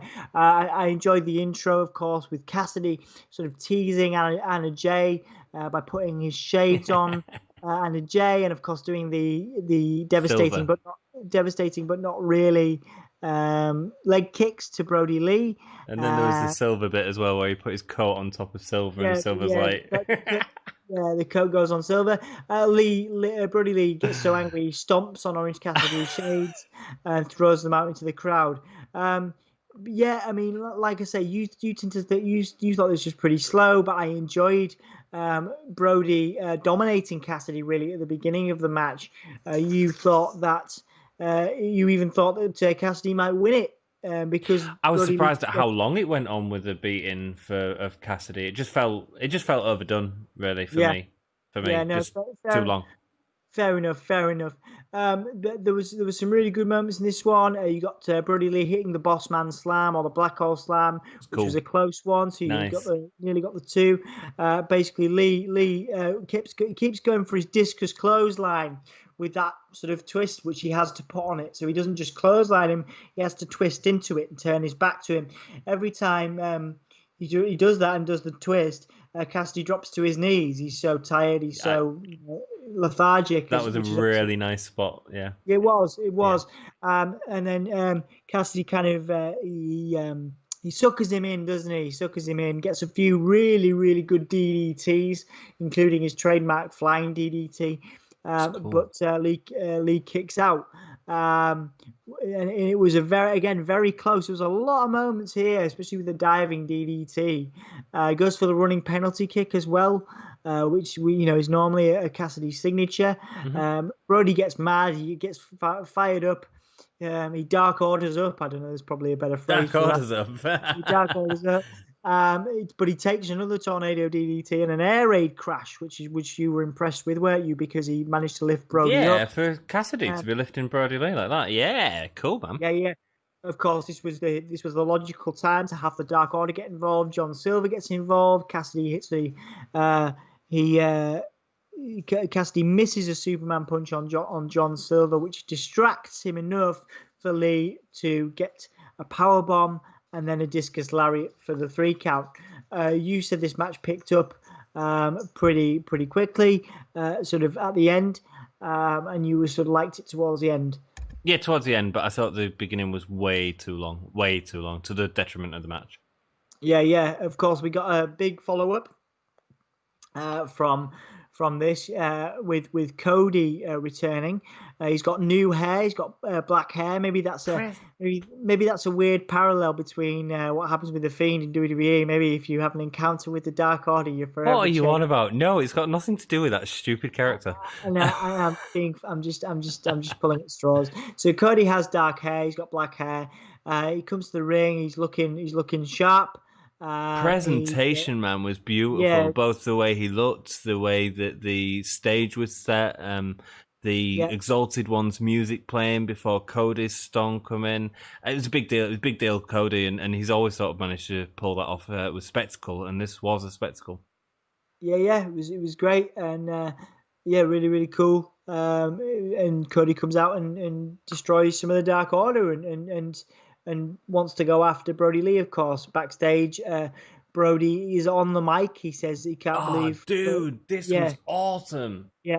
He says he can't believe the audacity of Cody to come back. Then he challenges him to a dog collar match, which will be taking place, I believe, at the pay-per-view. Is it the pay-per-view or the 1 year anniversary? I'm going to assume it's the anniversary. Yeah. So and basically calls Cody a coward, setting up a match for them, which is a potential future match for them. Which would be cool. He needs a rematch. Absolutely. So we before we do the match, because obviously we'll do the comments before the next match, but there's a couple more promos here to get through. Let me do comments because I've got loads of comments. Maven says, "Thank you. You're welcome." Maven says, "I'm having bell peppers topped with cream cheese and everything bagel seasoning." Wow, that sounds like something you'd eat, dude. Except for the cheese, man. I'm not a huge fan of cheese. Cream cheese? Do you not like cream cheese? Nope. Oh, okay. Nope. They should break a PS5 as no one can afford it. Sure, someone can afford it, just not us. Sounds good to me. I'm also eating pickles, cream cheese, and bagels. Maven, what is wrong with you? I mean, it's an American thing, maybe. I don't know. There's no excuse for it, Dom. Anyone who doesn't like pickles is weird. I don't mind pickles, but yeah. I don't love the black hair, says Maven. It looks a little bit just for men, Dom. Which is a brand of like. I think they have it. Yeah, they have it in the US. Do they? Right, so brand of hair dye, but it's like not a brand of. I wouldn't use it, and you wouldn't use it. If we was using it, we'd use a. We don't need to, mate. Fine. No, but what I'm saying is, it's like 60-year-old businessman hair dye, not like. Do you know what I mean? Yeah, I get what you mean. It's too black as well. It's not like I've got black hair, but I'm like yeah. Yeah. And he ain't got enough weird. I barely have hair, says Jack. He has had blonde hair for a while now, and it's just weird. I'm sure we'll get used to it. But it does look a bit like Lego hair, a bit like Sid Scala from NXT UK. A dog collar match. Yes, it's not an American thing. It's a Maven weird thing. Lol. You rock, Maven. Cool. Let's go promos, baby. Right, promos. You got Matt Hardy coming out with Private Party. This was terrible. Yeah, Hardy's limping. I've not been a fan of Matt Hardy's promos recently, which is a shame. But yeah, so he comes out. He's talking about being attacked last week. He's blaming Chris Jericho, which prompts the Demo God and Le Champion to come out and basically, I think, sort of challenge Hardy. But Private Party, who are out with him, obviously understand that Matt Hardy's not been cleared to wrestle. He's still injured. So both members of Private Party have their go at Jericho and sort of vie for a match with him. This is after Sammy Guevara returns. Initially, Jericho was saying that they never know when Sammy's going to come back because Matt Hardy destroyed him. But then he's like, I'm only joking. He's coming back now. So Sammy comes back. But then, we get to the sort of challenges from Cassidy. From Cassidy. So it's Isaiah Cassidy that ends up getting the challenge into Jericho and saying that he's going to make Le Champion his B word. I'm going to make you I'm not a fan of you, and I don't really like you. This was boring, man. It was bloody boring. Yeah, it wasn't a great. How charismatic these dudes are in the ring. You could see Jericho stood there going, "This isn't working." Just stand and look at him. Like I say, they're very young, and they're gonna learn. They're gonna develop. Absolutely, yeah. But this was just bad. Yeah. Maybe they should have done it as a backstage film segment. I think that's what they should have done, Dom. Potentially. Work. They've done good backstage segments before, but this was just. Yeah, no, I understand what you're saying. So the next promo we get before we go to the Thunder Rosa, Shida, and Ivelisse and Diamante match was FTR out in the ring with Tully Blanchard, in the ring with Tony Schiavone to explain the 20 minutes of greatness stipulation. Tully basically hypes up the top guys, but wonders what makes them the best in the ring. Tully basically says that the next match they have will be SCU in a 20-minute match. Dax says it doesn't matter who they face, they're going to win them. It could be best friends or anybody, but they might be banged up after the parking lot fight, which I still need to watch, which I know you were a huge fan of. Amazing. Which prompted, of course, best friends to head out to the ring to say they're ready to fight FTR right now, which FTR respond to, and they say, "Okay, cool. Well, let's do it right now." But of course, as classic heels, they take their jackets off and get on the ring ready to fight. But then they decide that they're not going to do that because obviously they're fighting champions, but they still think that it's unfair to fight best friends after they were banged up in the parking lot fight brawl last week. And then best friends reply with "Say what you want about Santana and Ortiz, but at least they weren't a bunch of weenies," which was the word they used, and you picked up on as quite a funny insult. I don't like the word weenies. I'm going to use that. I'm going to use that as an insult for you in future. I'm going to call you a weenie. Thanks. If I decide not to like you one day, dude. So this whole segment, what's the? Why are they doing a 20-minute match? What's the purpose of it? The technical tag team geniuses. Maybe they're trying to promote their wrestling prowess. Why are best friends going after him? Best friends. I think best friends are actually the number one contenders technically. It just all feels a bit thrown together in the rankings, but the rankings don't really mean anything.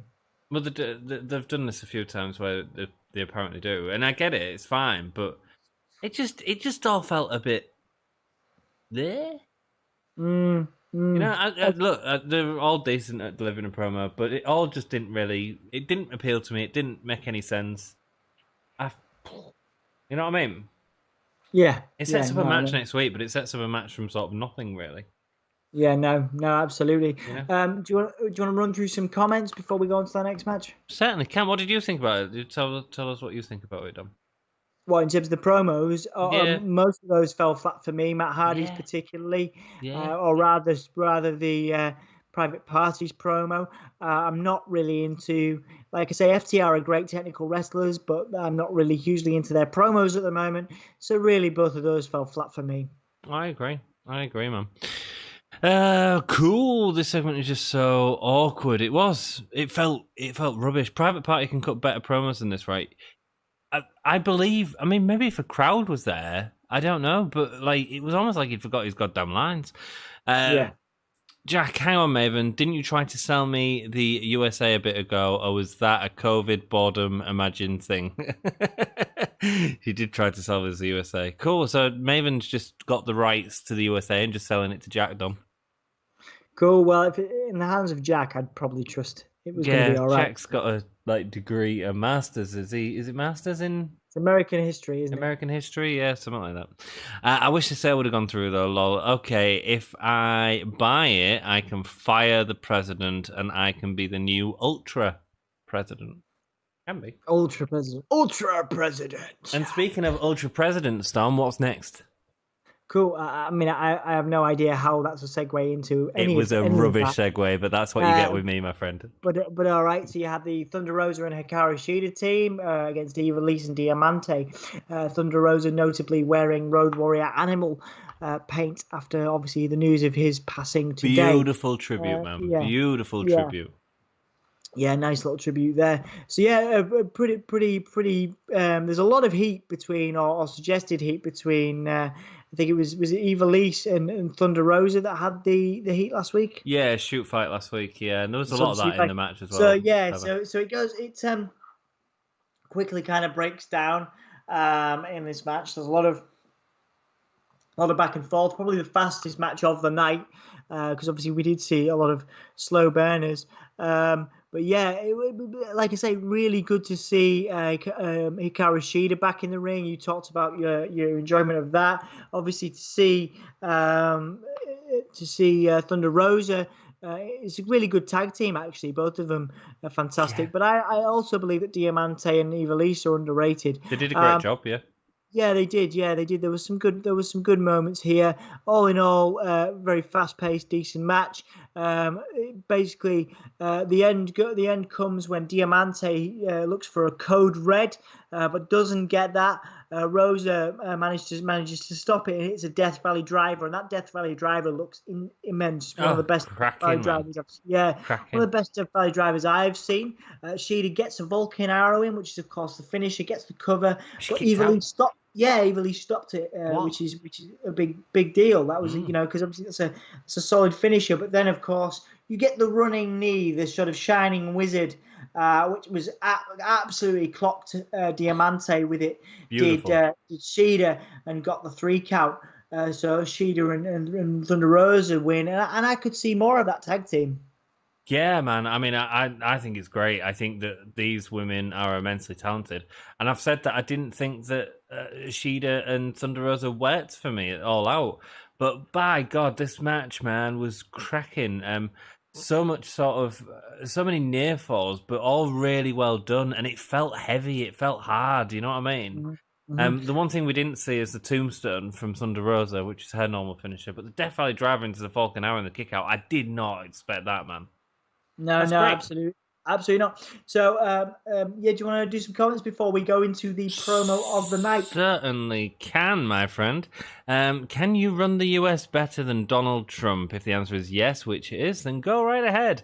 Ivan Anderson has joined us. Thanks for joining us, dude. What's happening now? I like the video. Well, thank you for liking the video instantly, Ivan.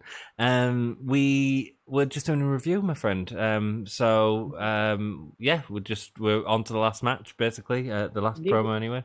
Not before the best promo of the night. Ivan Anderson says Eddie Kingston will lose. Yeah, man, he did lose. He did. Yeah, he did.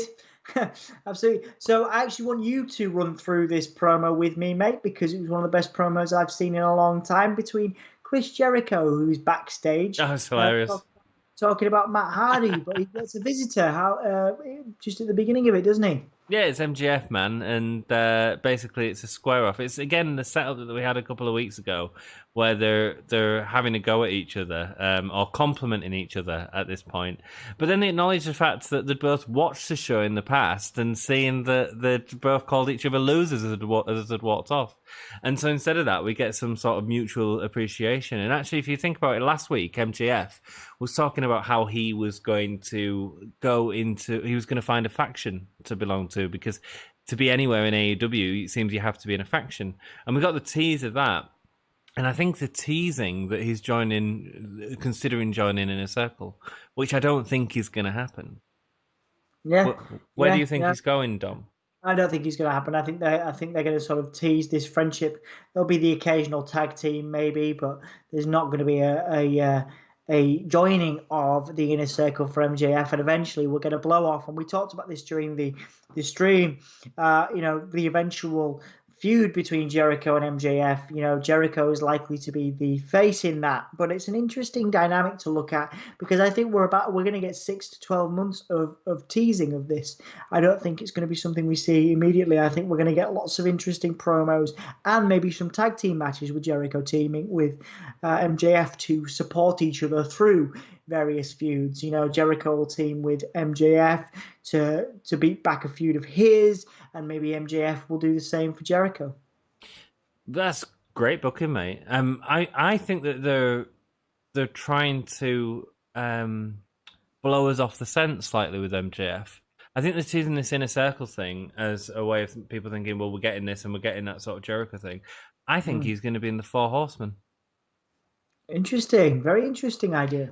He'll be the Ric Flair of the Four Horsemen, dude. That's a very good idea. You know what I mean? And he's got that sort of talent and stuff like that, and that sort of... people say, you can't have a heel like that. MJF is too self-centered. Ric Flair was. That's how Ric Flair worked, you know what I mean? And he just worked even better in this sort of faction. So it's It's really good booking, mate. Really good booking there. I Nice think they one. might be going there. Yeah. Cool. Nice one. So we can run into the end of the match, the last match, I think, before we do the comments. Yeah, because Just there's not a lot to say about it, really. Is there? yeah. So just a recap. We got a recap of the stuff happening next week. Of course, one of the big moments is it's the 30 years of Jericho thing coming up on October 7th. So they're promoting that. Next week we will get Chris Jericho versus Isaiah Cassidy, which is going to be obviously we talked about that. Britt Baker is going to be back in action next week, which I know you'll be excited about, Anthony. Hell yeah. We get the 20-minute match, which we saw promo between FTR with Tully Blanchard and SCU, which should be really cool to perhaps preview a best friends match. We will get, very interestingly, we will get Ricky Starks versus Darby Allin. Hey, that's a big match. Yeah, that's going to be a big match for next week. I thought that was going to be a pay-per-view match, but like I say, you said there's potentially longevity in that. Yeah, feud. I think so. Let's do that. And John Moxley will be in appearance as well. And it was confirmed that October 14th will be John Moxley versus Lance Archer. Yeah, cool. So yeah, and there we go. So we go into. So we're not getting a 6-man tag at all. No, it doesn't look like it. I mean, maybe we will, but who's to say? I mean, obviously they can do on the fly booking in AEW, so we'll see. Can't they? If that does happen. Yeah. So we got the main event match, and I wasn't as impressed as I expected to be, but you were impressed with Anthony. I think you've got more to say on this one because it's interesting to get your viewpoint because you're not usually a fan of Moxley, but you were impressed with him carrying this match for the both of them, weren't you? Yeah, absolutely. I mean, I watched Eddie Kingston on Dark last night, and I thought that main event was really sluggish, especially considering he was working with Brian Pillman Jr. And here he is with Moxley, and I just thought this is going to just be a really slow slugfest. Actually, I think Moxley really sort of brought a bit of fire to the match and a bit of speed to the match. Kingston, he was just very sluggish, man. It didn't do it. I get that, and the other thing is, it's a real conflict of styles. This two brawlers thing. It's a bit like Junkyard Dog versus Hercules. It's not a match that's very exciting. Do you know what I mean? It's a real butting of two styles, and when it works, when it's got a real build to it, it can work because it can feel really heavy. But when there's very minimal sort of build to it, it can just feel sluggish. And I think for me, that's how this felt tonight. But John Moxley, I thought, did a really good job at capturing the speed of the match at different points. Yeah, absolutely. I mean, I've got very little more to add to that. Of course, Moxley wins with the choke that he beat Brodie Lee with, which was, like I say, I think Dan said it was a bit of a sudden ending. Obviously, I expected a lot more from Eddie Kingston as we've been hyping him up really for the last few months. But like I say, or weeks rather, since his debut. But like you say, it's a lot to do with the heat, a lot to do with the conditions that someone of his body type is working in. But Eddie Kingston was wonderful against Cody Rhodes. It was a cracking match. This is a clash of styles, and I think the heat is. I don't think he's got the. It's taking its toll. Yeah, I think so. Yeah. But most interestingly, of course, was the end of this match after the choke. You had I don't know if the stable has a name, Eddie Kingston's stable, but it's the Kingston upon Hull. The Kingston upon Hull. There you go. That's we should. It's another T-shirt design. I know, right? Join the Kingston upon Hull faction. I don't know. We'll figure something out. So you have the Lucha Bros and Butcher and the Blade. Were the Butcher and the Blade out there? I don't think they were they? No, they weren't. No. So the Lucha Bros, which of course part of this faction, come out and lay waste to Moxley with Kingston, and then you have Will Hobbs. Will Hobbs, who comes out and delivers his amazing spine buster and tries to take out the Intruders. Of course, the numbers game is still with Kingston. his faction, because it's Kingston and the Lucha Bros versus Moxley and Will Hobbs. So, of course, we're waiting for the inevitable introduction of Darby Allin, who comes out with his skateboard and takes out everybody. Not for long, though. No, not for long, because we get the ever-entertaining Ricky Starks, who comes out, of course, to fuel his feud with Darby. Comes out and lays waste to Darby Allin, and the screen goes to an end with the Heels Taz's standing faction. over. Yeah, the heels. So Team Taz. Which just is Ricky Starks. Yeah. Ricky Starks in this case. And of course, Kingston's factions. Interestingly enough, it was Kingston who was at front and center, kind of holding Moxley's skull. So I'm led to believe from that we might not have seen the end of Moxley and Kingston. No, I think they'll come back around to it. It's interesting that Jeff and Joey, who joined us with the stream, was sort of saying, what do you think was the actual plan for Kingston? And they might carry on with that, just giving it a little bit more time. I don't know. I mean, this felt like wonderful booking by AEW in terms of giving us a match that had some story in it and a title match, a big deal match. I thought it was very clever. But I mean, for me, it didn't do much for me, the match. I'll be honest. Yeah, absolutely. Yeah. But the ending was cool. Yeah, it was. Let's run through the comments before we finish up. Before we shoot off. So if you've got them comments, write them down now. Guys, we some. We have an animal. Guest dog. Yes, that's Dexter. Dexter. Is Taryn drunk? No, I don't believe. Actually, I think is Taryn drunk, Kerry? Yeah, we're waiting on takeaway. Cool. Yeah, I think they're drunk. They're getting takeaway. Nice. Cool. Let's go through your comments. A piece of roadkill can run it better than the current guy. So thank you for your faith, Maven. I will capitalize on your rant skills by making you my government's chief whip, Tom Brady, the chief of physical fitness. Ivan Anderson says, wow, Candice LeRae, I can't believe she won. Yeah, fair enough. She's a great contender. I think she's due her time. She could take it. She could take it. Yeah, absolutely. Yeah, I think anyone could take it though at the minute, to be honest. Yeah. I'll take it, dude. Lol. Dark Order, I think. Yes. Lance Storm was Jericho's first ever opponent and Lance's last. Do you think we'll get a Storm cameo? Could do. It's not a bad shout. Lance Storm's still a very popular. He's got a legendary status in wrestling, so it'd be nice to see him. Interesting thought there, Jack. Well done, mate. As in Jericho was Lance's last at ONS 2005, 15 years ago. Wow. 15 years ago. Yeah, that would have been ECW, wouldn't it? ECW One Night Stand. Wow. Brilliant. Is Dexter named after the show, Dom? Kerry, is Dexter named after the show? The serial killer, the show. Named after the show, yes, indeed. I actually wanted to ask you that question, so that's a good bit of knowledge for me now. Good. There we go, dude. So we have the serial killer dog. That is all of your comments. That's been a really good show. How many Gimme Hulia stars do you give that show, Dom? I'm gonna give this a 3 out of 5, dude. 2.5. It was okay. There was not really special in it though. Yep. And best match. Best match. Interesting. I'm just trying to think. Let's go back over the card. So I might have to think about quite an easy one for me, actually.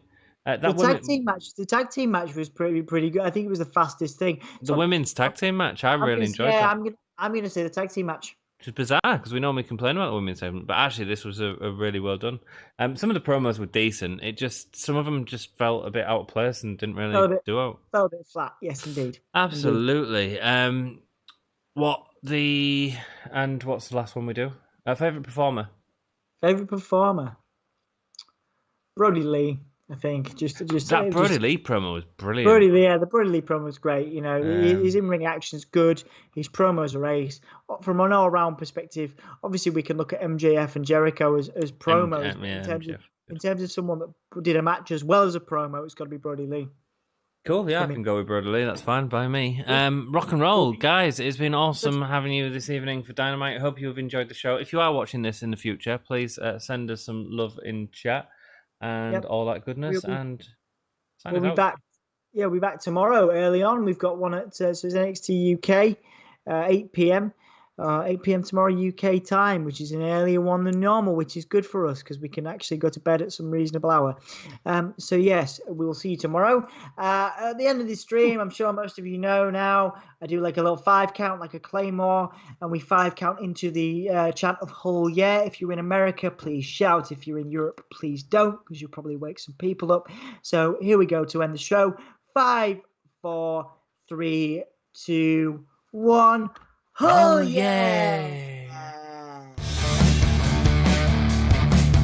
Hello, welcome, and give me a hell yeah. Give me a whole yeah. Give me a whole yeah. From the Spanish god, Sammy Guevara. Cheers to everyone watching in Yorkshire and beyond. Hope you guys have a great day from the Spanish god. Shout out to Dom, shout out to Anthony. You guys are smart because you're fans of me.